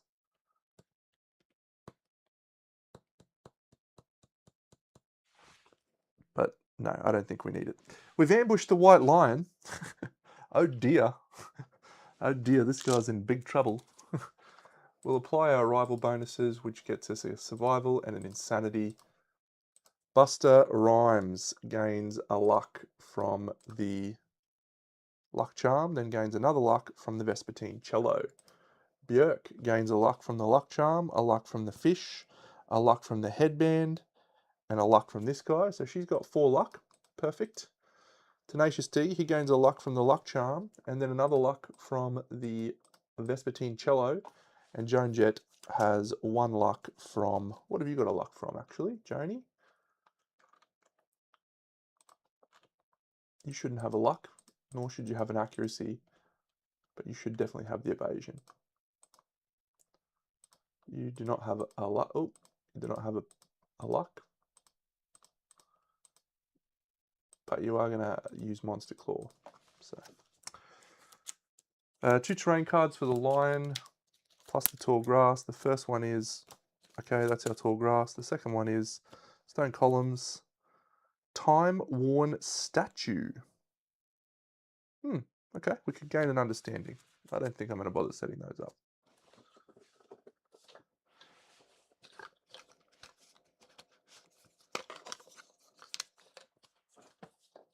See you, Websy.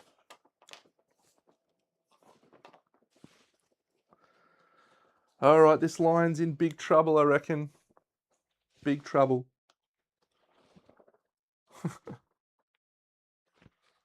We're ambushing, so we get to set up wherever we want. So we'll set up like this. We get to go first because we're ambushing. Fantastical. Cool.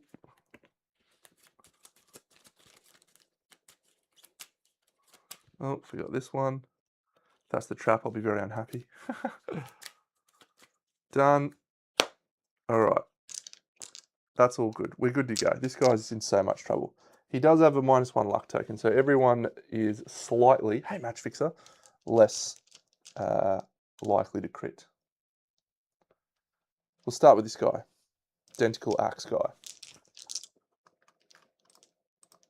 He's in the blind spot.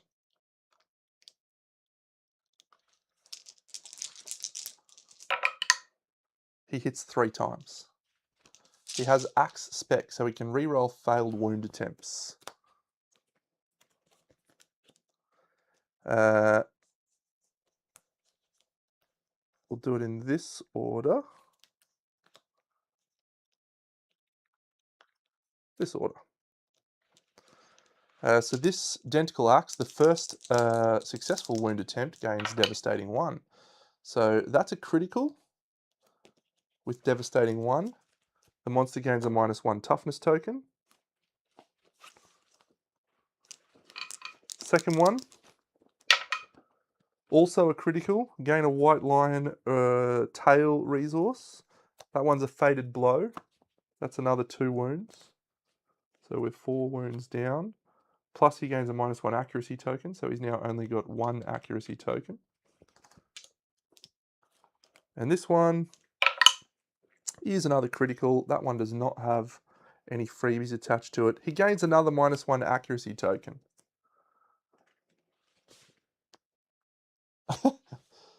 Cool. We'll search. 4 hits. Let's go Buster Rhymes.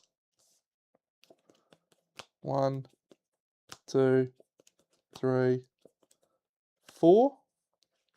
First wound attempt. Critical. That's the White Lion Testes. So he gets the priority target and can't possibly lose it. We get +1 damage token and we get some big old bowls. A Lost Ding Dong is in play. 1 damage token at this point is not a massive swing. Failure. We do not fail, we critical. Persistent Jaw. Knockdown. Failure reaction. That's another critical. He gains a -1 accuracy token. Thanks, Destruction. And it's not a critical, but it is a wound. So we ignore the failure reaction. That's a strong first turn from the guy who's about to get attacked every single turn, but that's okay. Let's do Björk with her Discordian.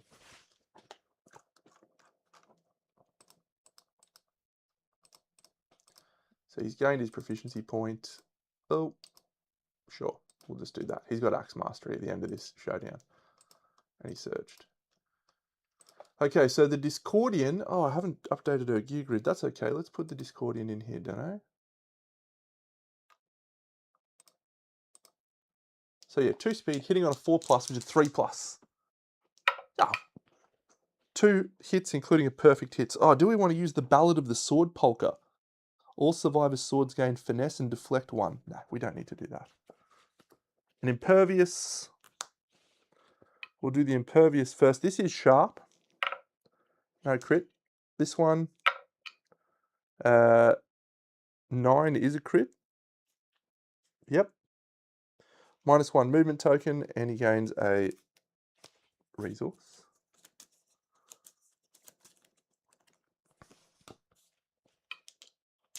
Surge. 7 and a 9, 2 more hits. Oh, she trapped. No. The attacker is doomed. She's in grass. That's good. So he turns around and he's going to swing on her. He is 4 speed on his basic attack. Hitting on a 2+ normally. Björk has 2 evasion. She's in the grass, 4 evasion.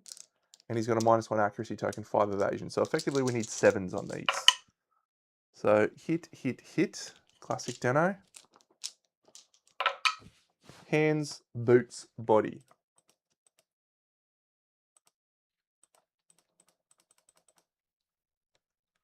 We've got 3 damage tokens. Okay. Oh, she can do a wound attempt roll after rolling the dice because she has sword spec. And the Discordian is indeed a sword. She'll surge.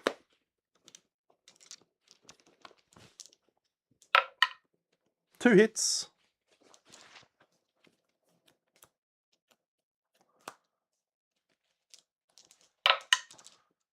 Two and a 1.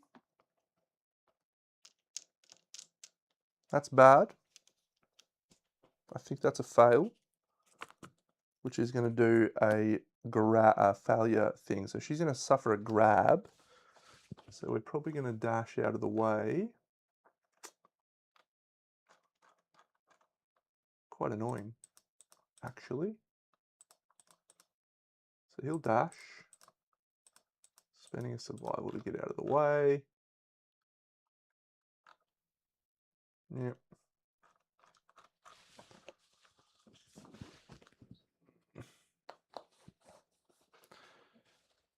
So he's going to grab, moves forward, goes all the way here. She's knocked down in front of him. Suffers 3 damage to the hands.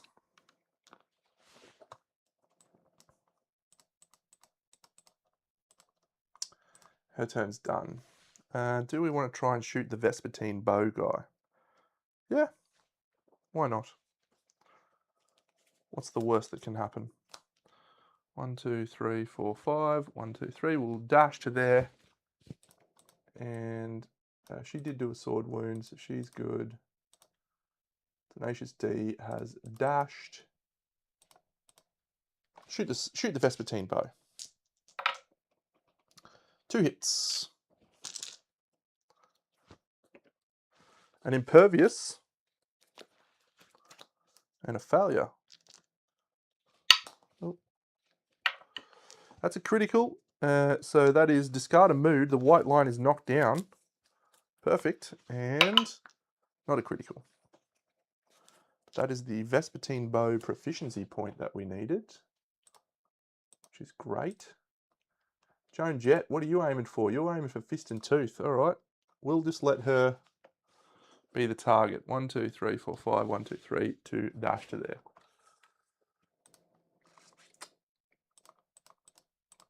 That's our first turn over. The monster will have a turn. We'll let him have a play. He flips. Vicious Claw. He does not have a lost hand, so he's going to go for a random survivor in range. So we've got her. 1, 2, 3, 4, 5, 6, 7, 8, 9. He is speed 8. Yep. So, okay, it's the knockdown chick that's already been pounded on. We don't love that. This is very bad. 4 speed. Hitting on, do we encourage her and get her into the grass? I think we do. So we'll encourage her and we will dash her to go to the grass. White line comes in. It's definitely hitting on 8s and it's hitting on 7s as well, isn't it? So 3 hits. Terrible from you, Deno. Terrible performance. Hands, body, head. We'll dodge the hands. Head, 2, 3, 4.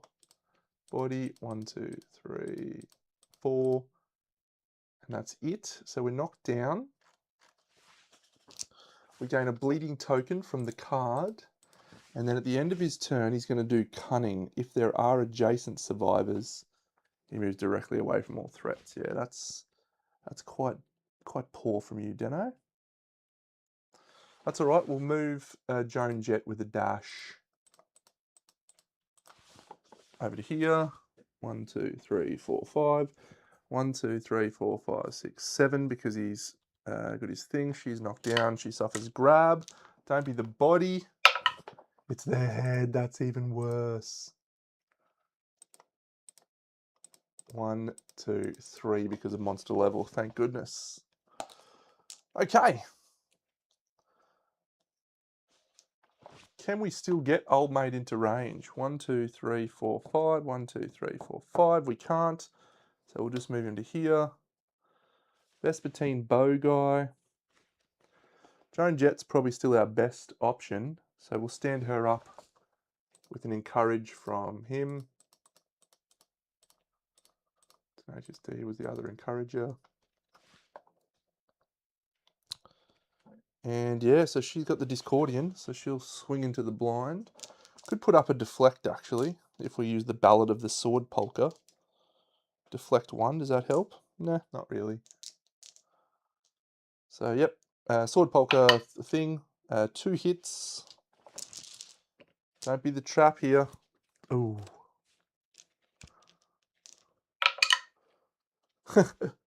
So that's a failure, but we've got sword spec, so we're going to choose that one, which is good. And that one is not a failure, so that's all. She'll probably surge. Hang on, does she have Fated Blow? No.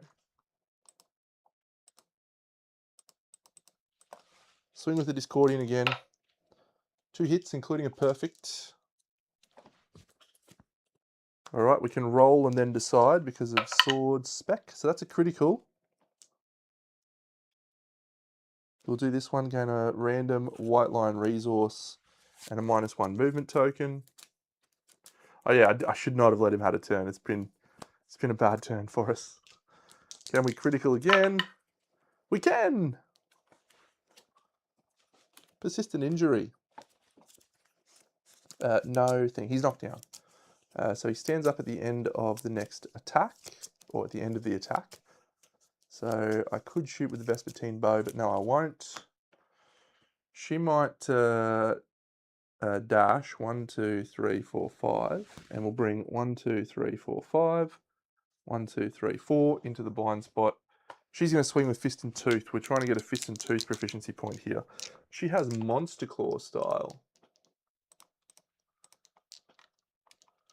So she gains +1 accuracy and +1 strength, which means these are hitting on normally 8s, 7s in the rear, 6s from a base accuracy, 5s from the +1 accuracy. So that's 1 singular hit. No reactions, which is good. We'll use Fated Blow. So our overall strength here is 2, plus Fated Blow is 5. This guy's a -1 toughness token, taking him down to 13. So we're still an 8, which means we do crit or wound. Doesn't matter.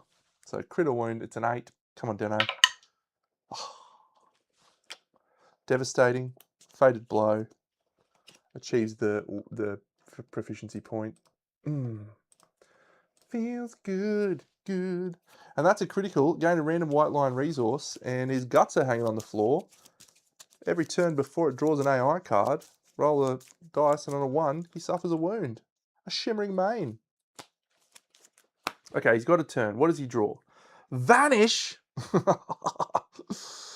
Alright, Vanish is on top of the AI deck, so we can search the tall grass to find the guy. This is a fun card, actually. We've got 2 choices here. This is a cool card. One of my favorite cards, actually. It's such a thematic and fun card. So yeah, if you try and hunt for the guy, on a 9+, we find him. Fantastic. And we can then attack him. If he doesn't, he then does a massive attack, but if you survive it, you get 0 presence. 0 presence is a pretty cool fighting art. But I don't think I want him to get a chance to do that. So we'll avoid that. We'll start here. He's going to roll a dice. He is a 9+. So his first attempt, it's a 5. He'll surge into a 10. So we've found the line. 9+, place it adjacent to the survivor and discard vanish.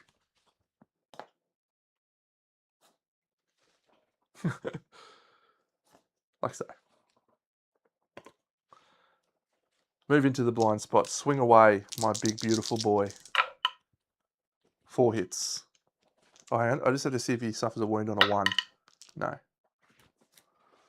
1, 2, 3. Don't be the trap, Deno. Yes, you're a legend. Okay, there's 3 failure reactions, so we should be fine. That's a wound. Vanish is discarded. That's the first attack, so it gains a devastating 1. Good. Oh, Tin Wolf, you're on fire. Second one, that's a critical. He gains another -1 accuracy token. He's in big trouble, this line. He's in big trouble. Wound.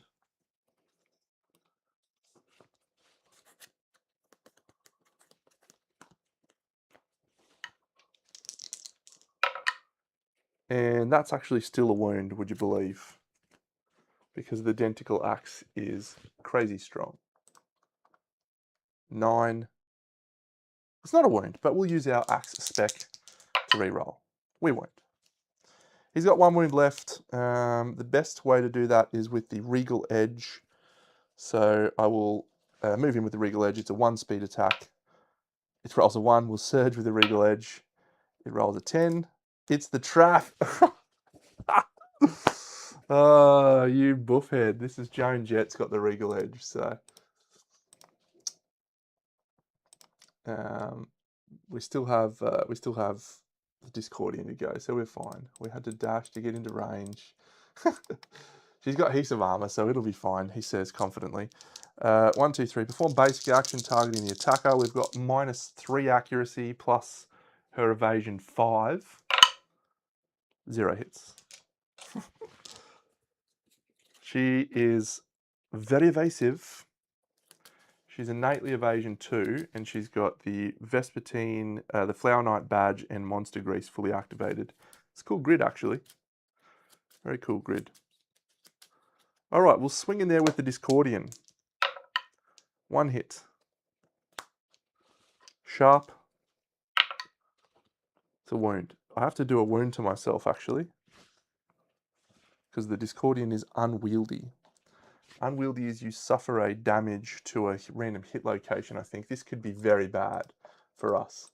Bjork, if she rolls a body or a head, it's a severe injury roll, and we don't do the wound. It's the waste.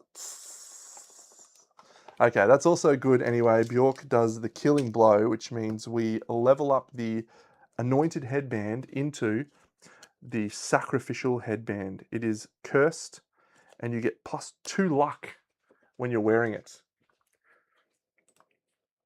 It's crazy. She's got 4 luck from her stuff. But when you are marked for death. When the settlement loses population, it must be you. So she is the next person to die without a shadow of a doubt. And has she got nothing super cool? Good, proficiency point, marked.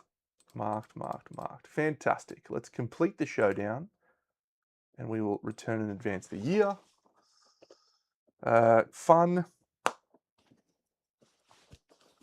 little hunt. White lions, not that scary these days for the big Danielson. We're going 4 basics, 8 white lion. 1, 2, 3, 4, 5, 6, 7, 8. Did we get the Eye of Cat? We did. So that we might take an Eye of Cat into the Tyrant to try and trigger the death blow. And then 4 basics, and then an Elder Cat Teeth Strange Resource. I think we also get a Black Lichen now too. That's updated, I think.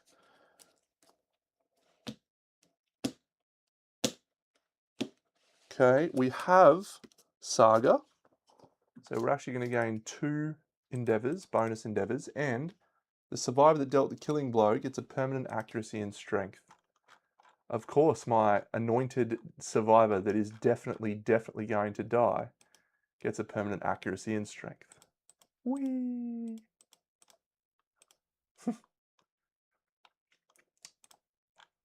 One black lichen, one elder cat teeth, 2 hunt XP. Did anyone get a hunt milestone? No. Joan Jett, very close.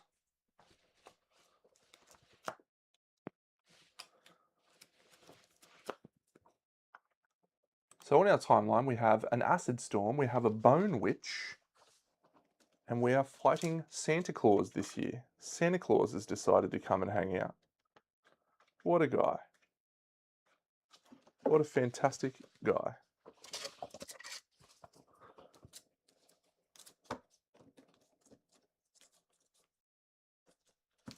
One to 5 is this result.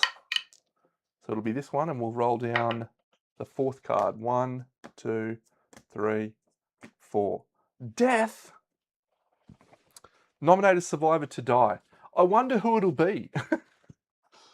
Select the result based on their Hunt XP milestones. Bjerk! No! I really liked you in that show.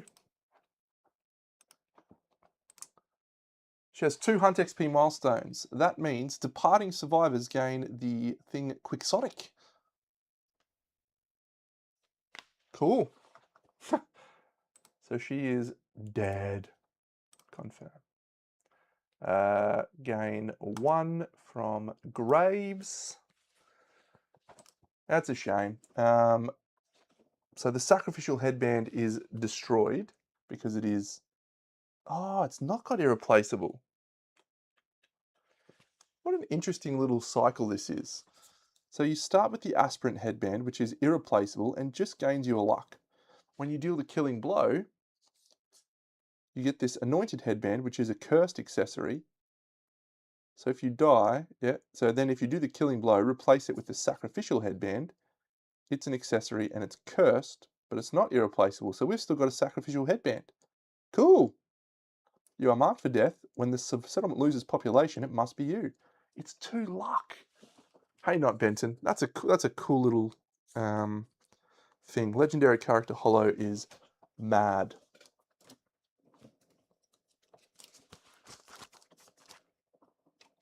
Very good. You get access to Serpent Fang and Serpent Cuirass as well, and these are actually epic. I've looked into these and they are epic. We have the ability to craft this Serpent Fang too. I get an iron from my Heart of the Storm.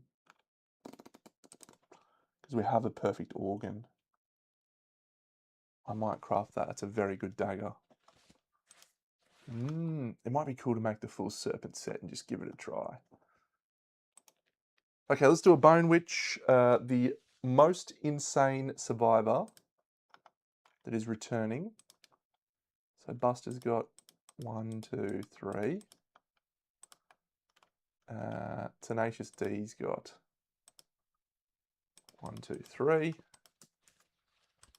And Joan Jett, 1, 2, 3. So Joan Jett will be the one to go endeavour here at the Bone Witch. She rolls a 4, but that becomes a 5 because of her otherworldly luck. So we can teach ourselves how to get extra sense. I think I'll be fine. Thanks, Bone Witch, for your very gracious time spent.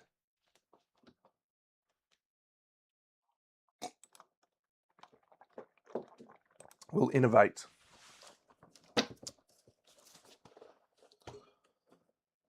Let's enter in this treasure trove of resources. Hide, hide, hide, hide, followed by bone, perfect hide, hide, bone, and then a whole pile of lion resources. So we've got lion claw, sinew, white fur, sinew, shimmering mane, or golden whiskers, I should say, Oh, we get the, yeah, okay. That's the other reason I wanted to go this guy. Eye of Cat, Lion Claw, White Fur, did that one. Great Cat Bones.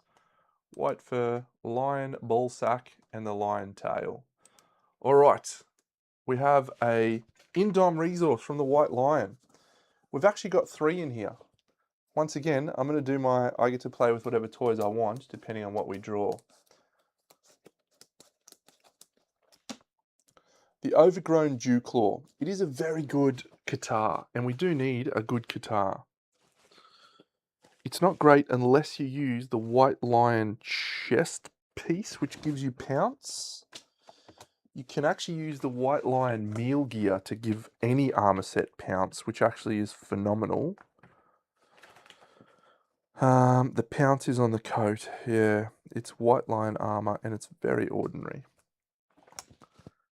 Man, I really do think that that's quite a good guitar, though.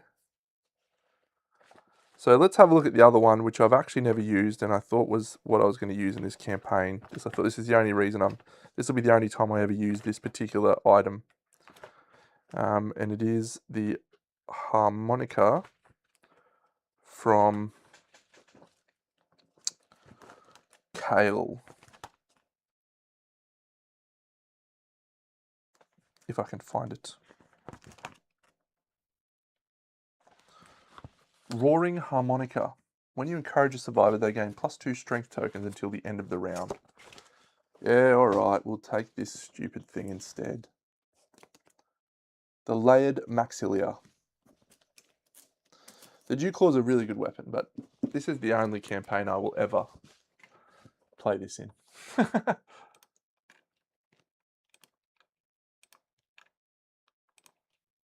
Okay, so first thing I'm just going to do is I'm just going to archive this Lion Testes, plus a bone and a hide for our Innovate.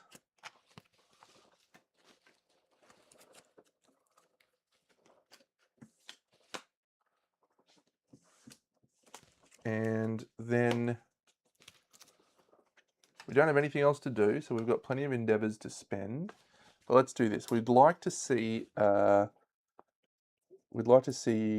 Empire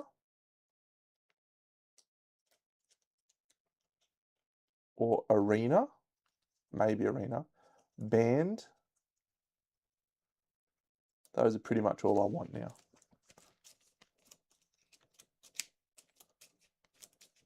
All right, first option is Sculpture. Yeah. It's just too little too late. Arena's fine. Shrine is okay. Scrap smelting. Yeah, so we'd probably just take Arena here. You have to spend an iron to do it, but can get Frozen Star.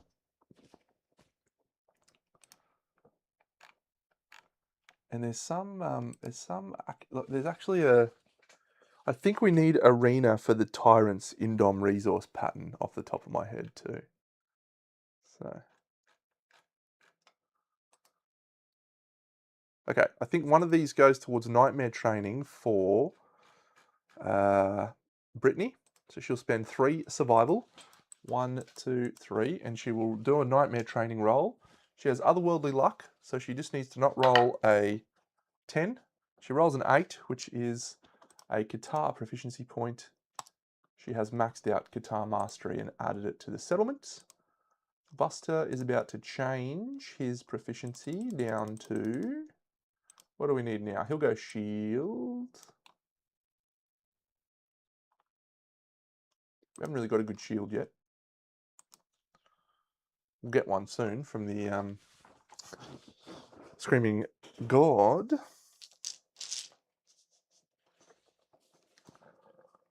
So that'll be fun.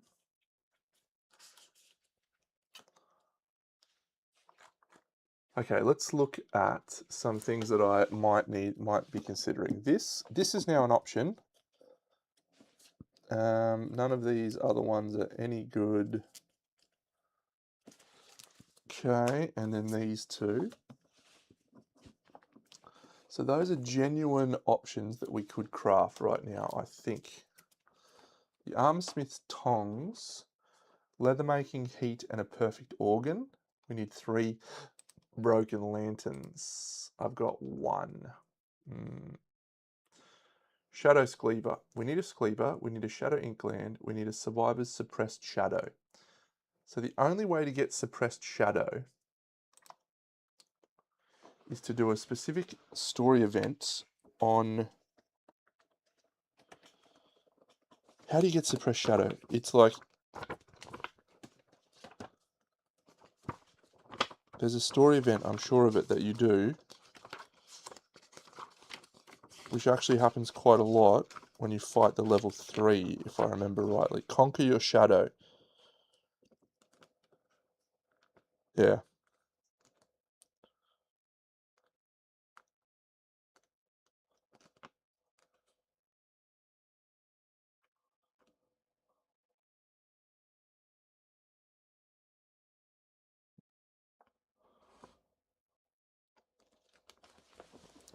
This is how you get it. You need to have black blood. It's really hard to do, I feel like, when you have the black blood status card. Yeah, this is it. Look at that. Black blood. You all start with that. If you have more than 5 bleeding tokens and you don't die, conquer your shadow. That is the only way to achieve this result. You then need to follow it up by rolling a 7+. So, but that's actually a chance. We have a survivor that has the 7 bleeding tokens. Was that Tenacious D? Unconscious fighter. Okay, well, shame he's got hemophobia.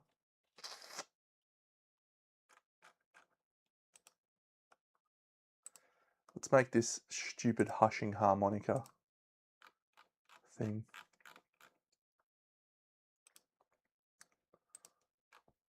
Stupid. Why can't I craft it? I need a leather. Okay, and you need heart flute. I have heart flute, don't I? No. All right, I'm going to use my 2 fluted bones here. 2 fluted bones to try and get musical innovation. So I'll use a character. Yeah, well, I need 8 basically, or 7. Sorry. So that's not it. We got to re-roll. No, second one. 3 into a re-roll. All right, so we get 1 musical innovation. Hello, Leroy. Ah, you don't have to apologise for not discovering me sooner, mate. That's a crazy apology from you. So we're taking band. I'm just happy to paint toys and have everyone have a cool time. That's all I want.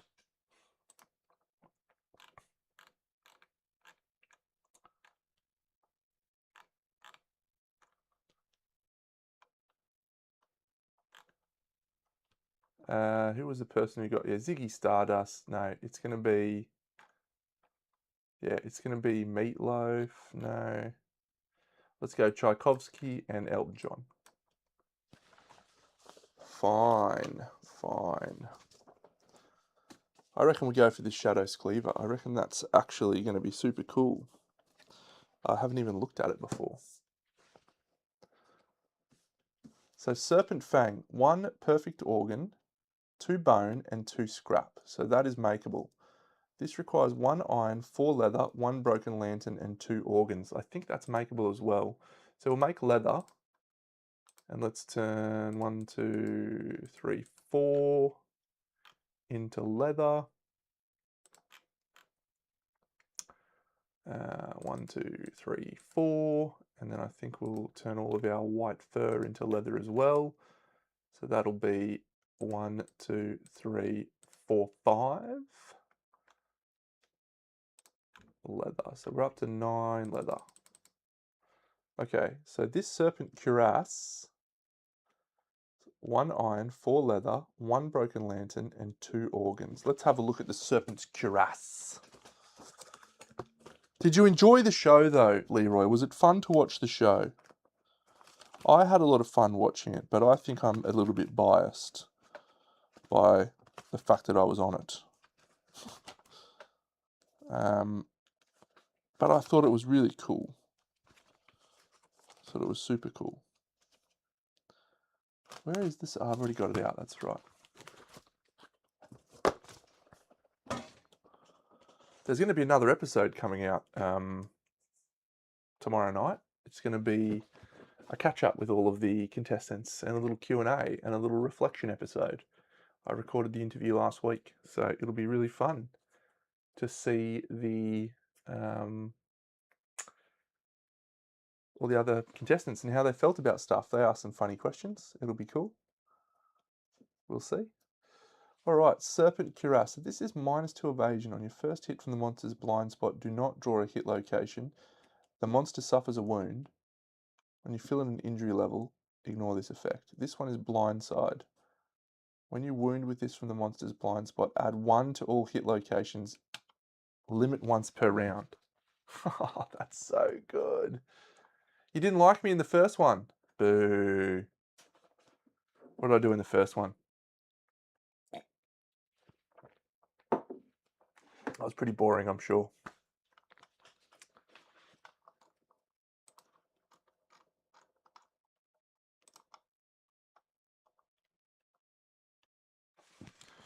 I really should make at least one of those.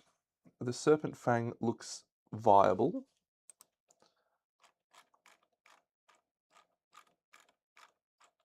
I'm glad, Swifty. I've actually got someone with shield proficiency, so maybe I go Dagger. Yeah, maybe I give him Dagger. Okay, I'm changing my mind. He's going to get Dagger, and we're going to take Serpent Fang. I'm going to craft the Serpent Fang. So that's going to cost me a perfect organ, 2 bone, and 2 scrap. So there's my perfect organ. My 2 scrap, I've got 2 whistle tooths, or 1 whistle tooth, and 1 broken lantern. 2 bone will just be from the White Lion, I guess. Bone, a bone. And we do have the weapon crafter of the throne, so we'll make a Serpent Fang. Cool. And then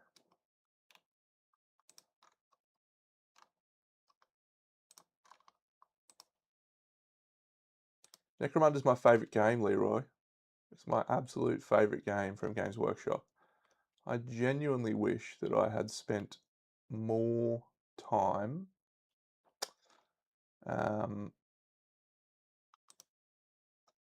this is my hollow, so if I want to get that hollow thing happening, I have to take her out.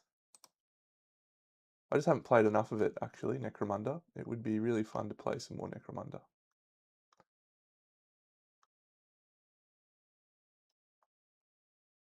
She's got such good stats. Is she actually getting close to a thing? If she gets a scar, she's a sculptor. Oh, okay. She's going to go do arena training. Is she going to arena or is she going to go to the guy? Arena's a safer option. Okay, otherworldly luck. She's got a 3 to 4. So if she rolls a 1, she fails. If she rolls a 2, she succeeds because she has otherworldly luck. All right, let's go, Brittany. You can be the first sculptor. Ready? Brittany!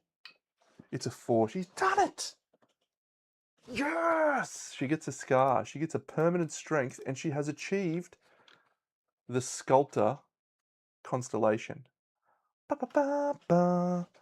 Ba ba ba ba ba ba. Ba ba ba ba. Another constellation.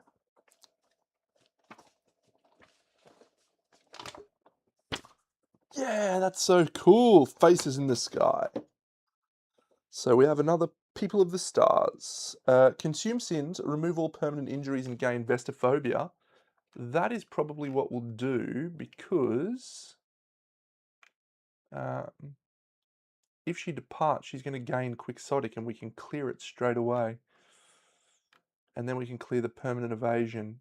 And we can't remove the Coprolalia anyway. Yeah, I like that. So we're going to clear Destined. And we're going to put in Vestophobia.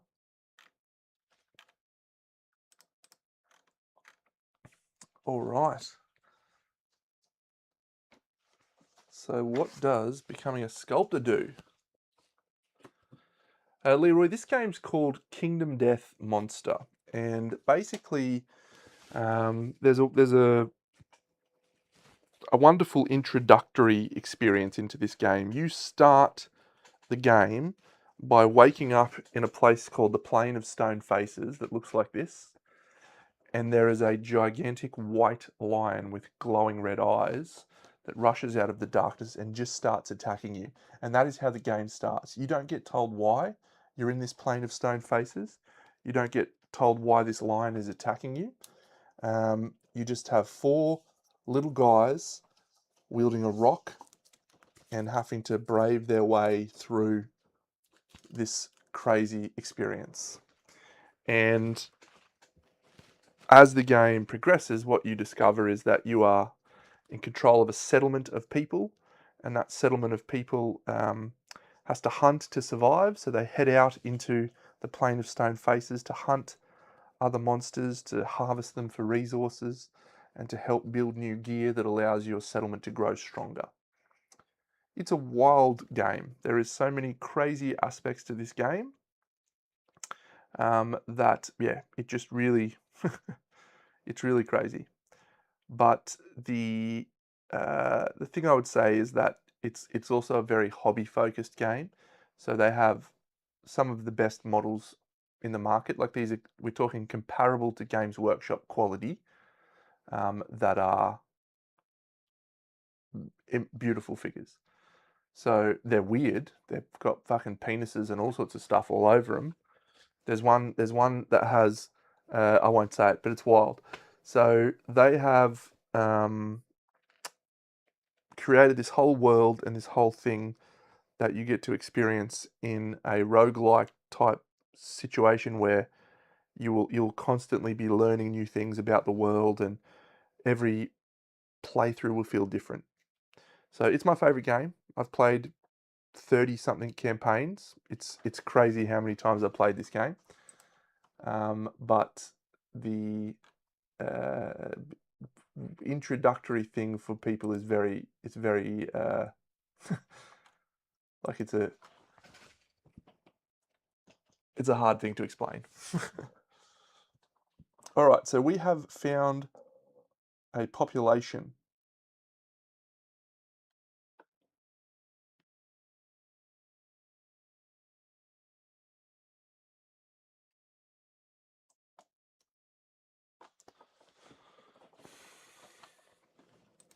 I think I'm actually going to clear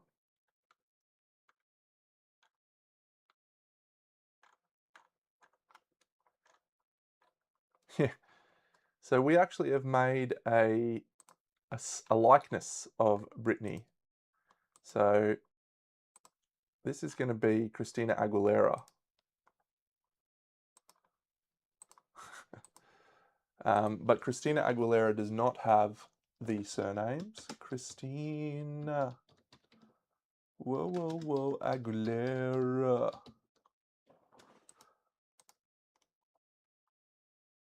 So she's not a sculptor though, Christina,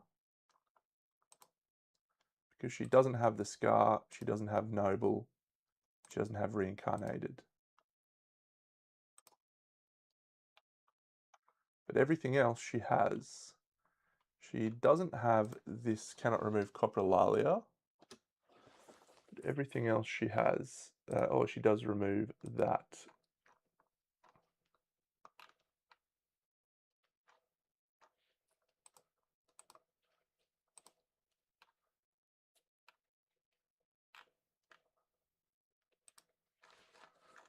So that's fun. And this is the reward from our sculptor constellation. And we now have a new ability which is called Limb Maker. We can remove a survivor's dismembered injury and add a bone to the settlement storage. We can carve them a prosthetic limb. Very cool. That's 2 constellations, friends. 2 down. At least 4 more to go, because we are going to have another harvester. I can feel it in my waters.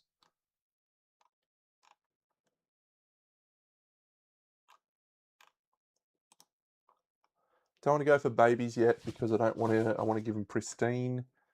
Don't need to go bed. Don't need to go bonesmith. Can't do it because of acid storm. Can leathermake. Can't lucid dream. Training's not going to help. Partnership could be good. Let's send one of the nuffies up for fear and trembling. See if we can roll a 10. Oh, it's an 8. What's an 8 on the throne? Remove all the survivors' permanent waste injuries. They don't have any.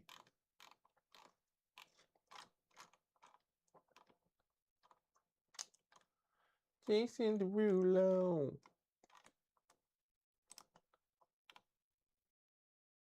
So I think we can now craft this pattern, this stupid hushing harmonica, can't we? What do we need? Oh, we need a lion claw and the heart flute. Okay, I used the lion claw just before that I didn't need to. I'm just going to put that back in.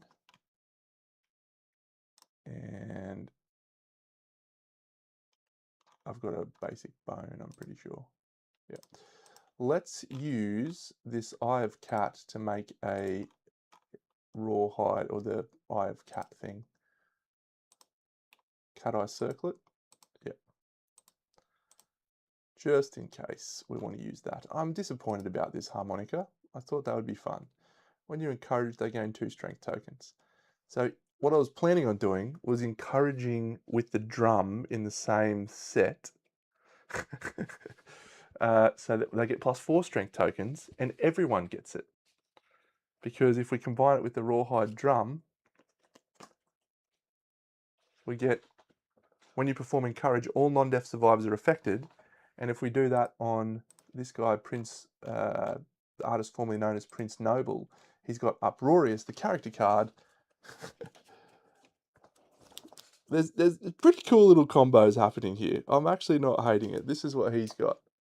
You may spend an additional 1 survivor when you encourage. If you do, affected survivors gain 2 strength tokens. So if we have these 3 things on the same grid, we're going to do an encourage to everyone on the board, and it's going to be +4 strength tokens to everyone. That's not bad. That's actually all right. Is it worth the risk of everyone in your entire campaign dying? Maybe not. But there's some cool stuff happening there. However, this lantern year, we don't have to worry about that because we're not going on a hunt. Santa Claus is coming to town.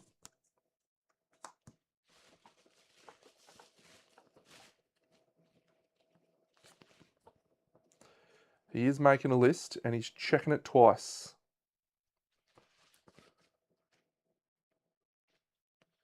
I don't know how to activate this without that cycloid armor. I don't have any gifts. I have not bought any of the Atlas gifts ever. I should. I'll buy some this year. Serpent Fang. So this will go down. This will go down. This will go here. That's now activated. So that's great. How am I going to activate this Denticle Axe anywhere else? I don't need the red there, but I do need a red.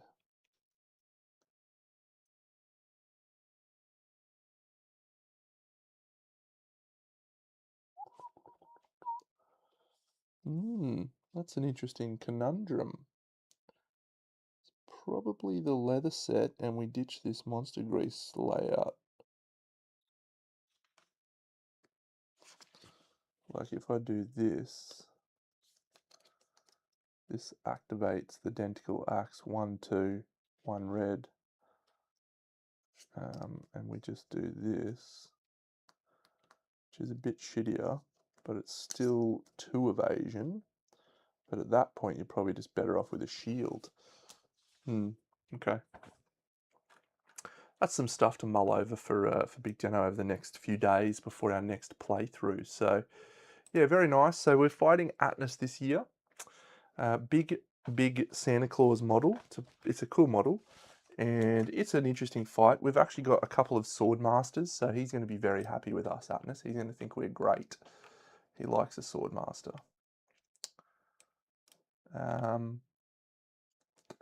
Jason Derulo.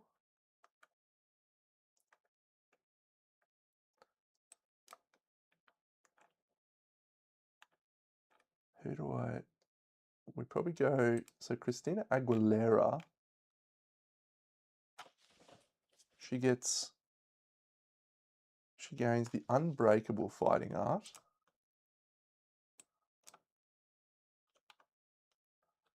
So we'll get rid of Rhythm Chaser. Oh no, we'll get rid of that one. That one sucks. Unbreakable and Rhythm Chaser. Rhythm Chaser is pretty good in this campaign because it's all about instruments. Lose their surname and scar. Cool, so we just need to get Noble and Scar, which we can do pretty easily.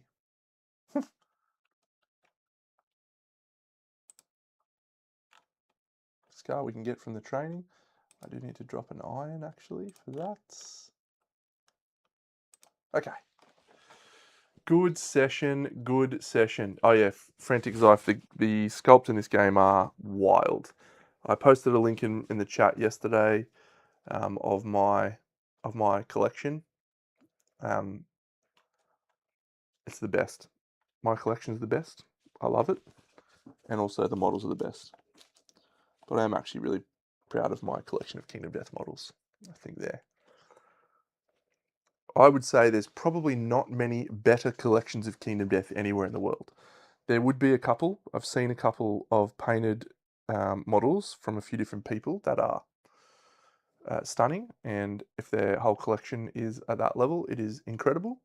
There's a couple of commission guys that do stuff that's probably better than mine, but I doubt there's many that have painted the amount of models that I've painted for this game to the level that I've painted them to. I haven't got all the models, not Benton. I only buy game content models. I do have a couple of ones that have no game content, but I have everything. Yeah, I'll link it right now, mate. Easy peasy. It's one of my faves. I'll link it anytime. Here it is. Boop. No, they've never sent me anything for free. I've paid for everything. They did send me one thing like a couple of weeks before other people got it, but not it was and the funny thing is Australia has a tendency to get their stuff before everywhere else in the world anyway, because we're closest to the factories in China.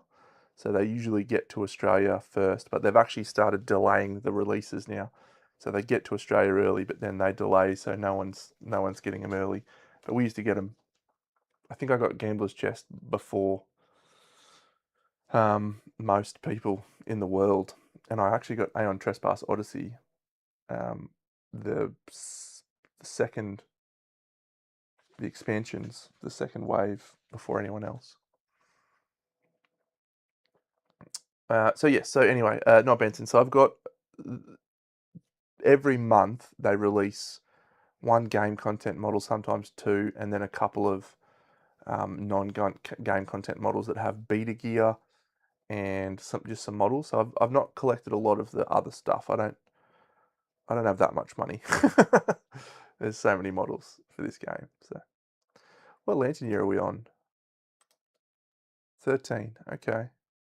So this is actually a halfway point in the campaign because this is only a 25-year campaign. So we'll smash through quite a few of these pretty quickly, I think. Tyrant level 3.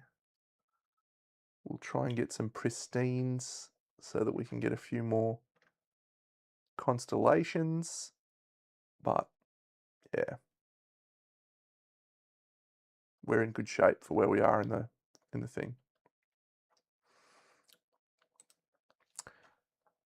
I would suggest popping a message onto any of your local board games groups and see if anyone's selling it, because it is a game that has people tend to go in and out of it a little bit.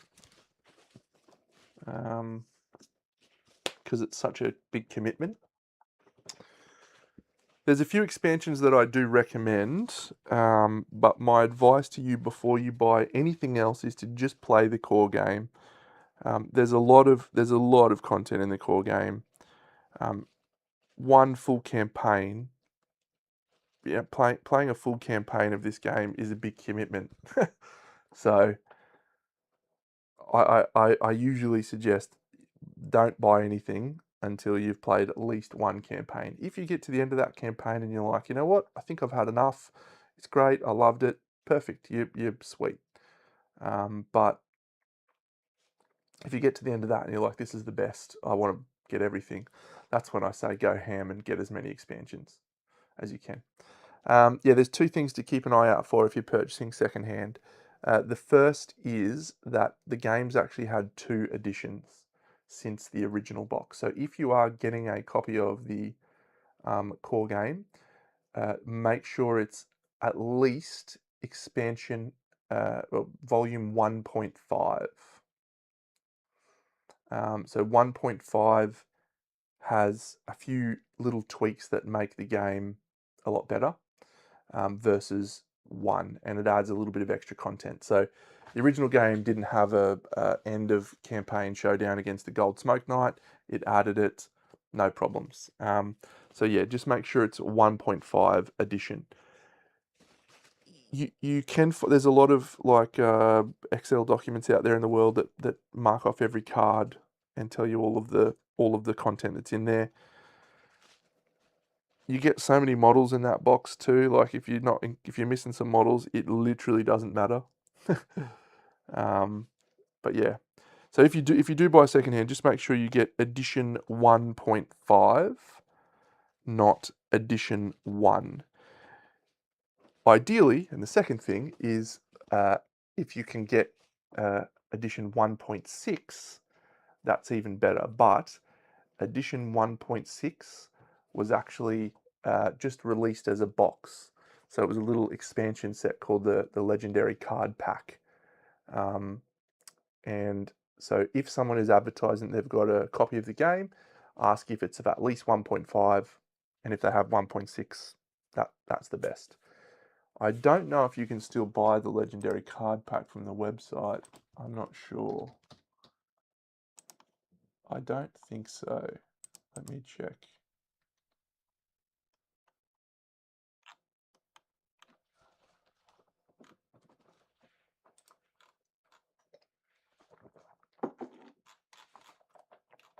ZWorks might know.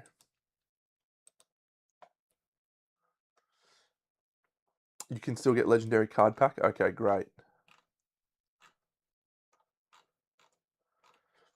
Yeah, Legendary Card Pack, here we go. So yeah, you don't need to worry about, there's the Legendary Card Pack update. So you don't need to worry about getting 1.6, just get 1.5 and you're fine. Good game to buy secondhand, because there's usually people who've bought it, committed to it, and then realize it's not for them. I will tell this little story before I depart. So I played the game for the first time with my mate Sheldon. He had everything. I was like, great, I want to buy everything. I posted on my board games group, and a couple of days later, a dude messaged, or it was even the next day, I think, and said, yeah, I got a copy, it's 1.5. I got it in the original Kickstarter, I've never opened it, and I bought some extra white box content as well. And I was like, cool, how much do you want? I'm happy to pay, whatever price you think's fair. And he gave me the price of $1,000. To buy it all new would have cost more, but it was more than what he'd paid for it. It was a little bit more, but not a lot. I think the original Kickstarter for all the expansions, everything was about 700-800 Australian. So I was just like, mate, that is a deal, done deal.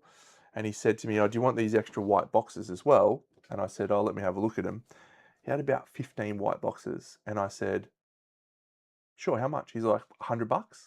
I said, great, so 1,100 all up. Yep, no worries, deal. So I took it, I bought it, I took it home, I was chuffed. Anyway, I then sold those white boxes for $900. So my copy of King of Death Monster with all of the expansions of Death Volume 1 cost me $200. Thank you very much.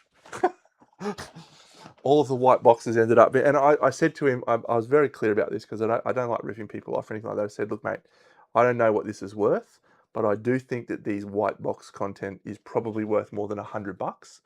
And he's like, yeah, I couldn't be fucked, trying to sell it, piecemeal or whatever. And I was like, okay, like I'm happy to get. It's $1,100. It's still a huge amount of money. If you're happy, I'm happy. He's like, yeah, man, I'm stoked.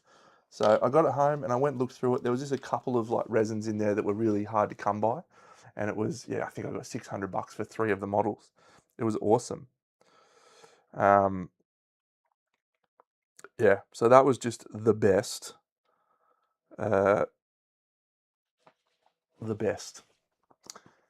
So yeah, if you're fortunate, you can probably find people that are looking to offload it. But it's one of the only games that I've ever seen that has maintained its value and really, really just continued to be a hot commodity on the secondhand market. You don't see a lot of people moving it on.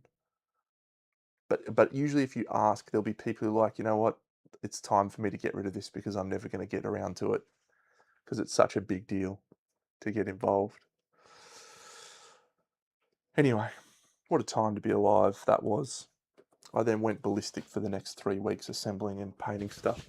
If you go back to the Discord and you look at my very first posts, it was a 2-week period where I just posted all of my models one after another.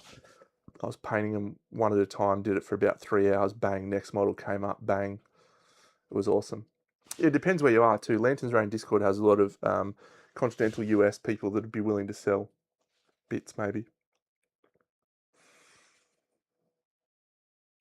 It's a huge investment, yeah. And that's why I very, very strongly recommend just going the core. Because I would hate for someone to buy $1,500. Like, this is no joke. Even with that incredible pickup that I had, I would have spent over $5,000 on this game. Easily $5,000. Could be more. Like all of the new expansions, I think they cost me $3,500 or $3,000 when I bought them because I bought them so late. I only bought them 2 years ago, whatever, 3 years ago. So it's not my Discord. It's Lanterns Rain. I'm sure Zwex or someone will be able to post the Discord link. I don't know how to do that.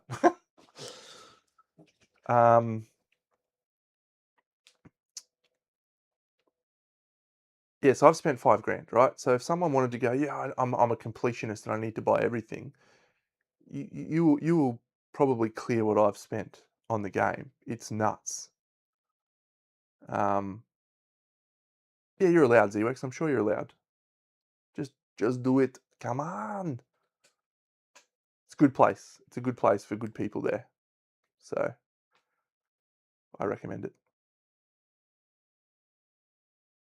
But yeah, just be cautious is all I'm saying. Don't go into the game whole hog before you actually know that you like it and you want to be as invested as you are. And I know it's hard. And in this era of Kickstarter board games where it's either all or nothing, it's easy to fall into that trap. But this is not a game you need to do that. You can really just spend a whole pile of time playing the core and having an amazing time. Really, really, really so much content in there.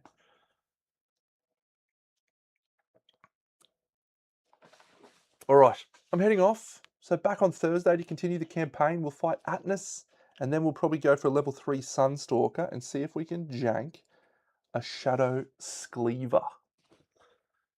What we need to come up with is a way to gain bleeding tokens. Storytelling? Story of young hero, bleeding tokens. We'll think about that. You can also buy different coloured dice. I bought all the dice. I'm a fucking mad guy. Thanks all. Have an amazing couple of days. I'll be back on Thursday night. See you then. Big Channel out.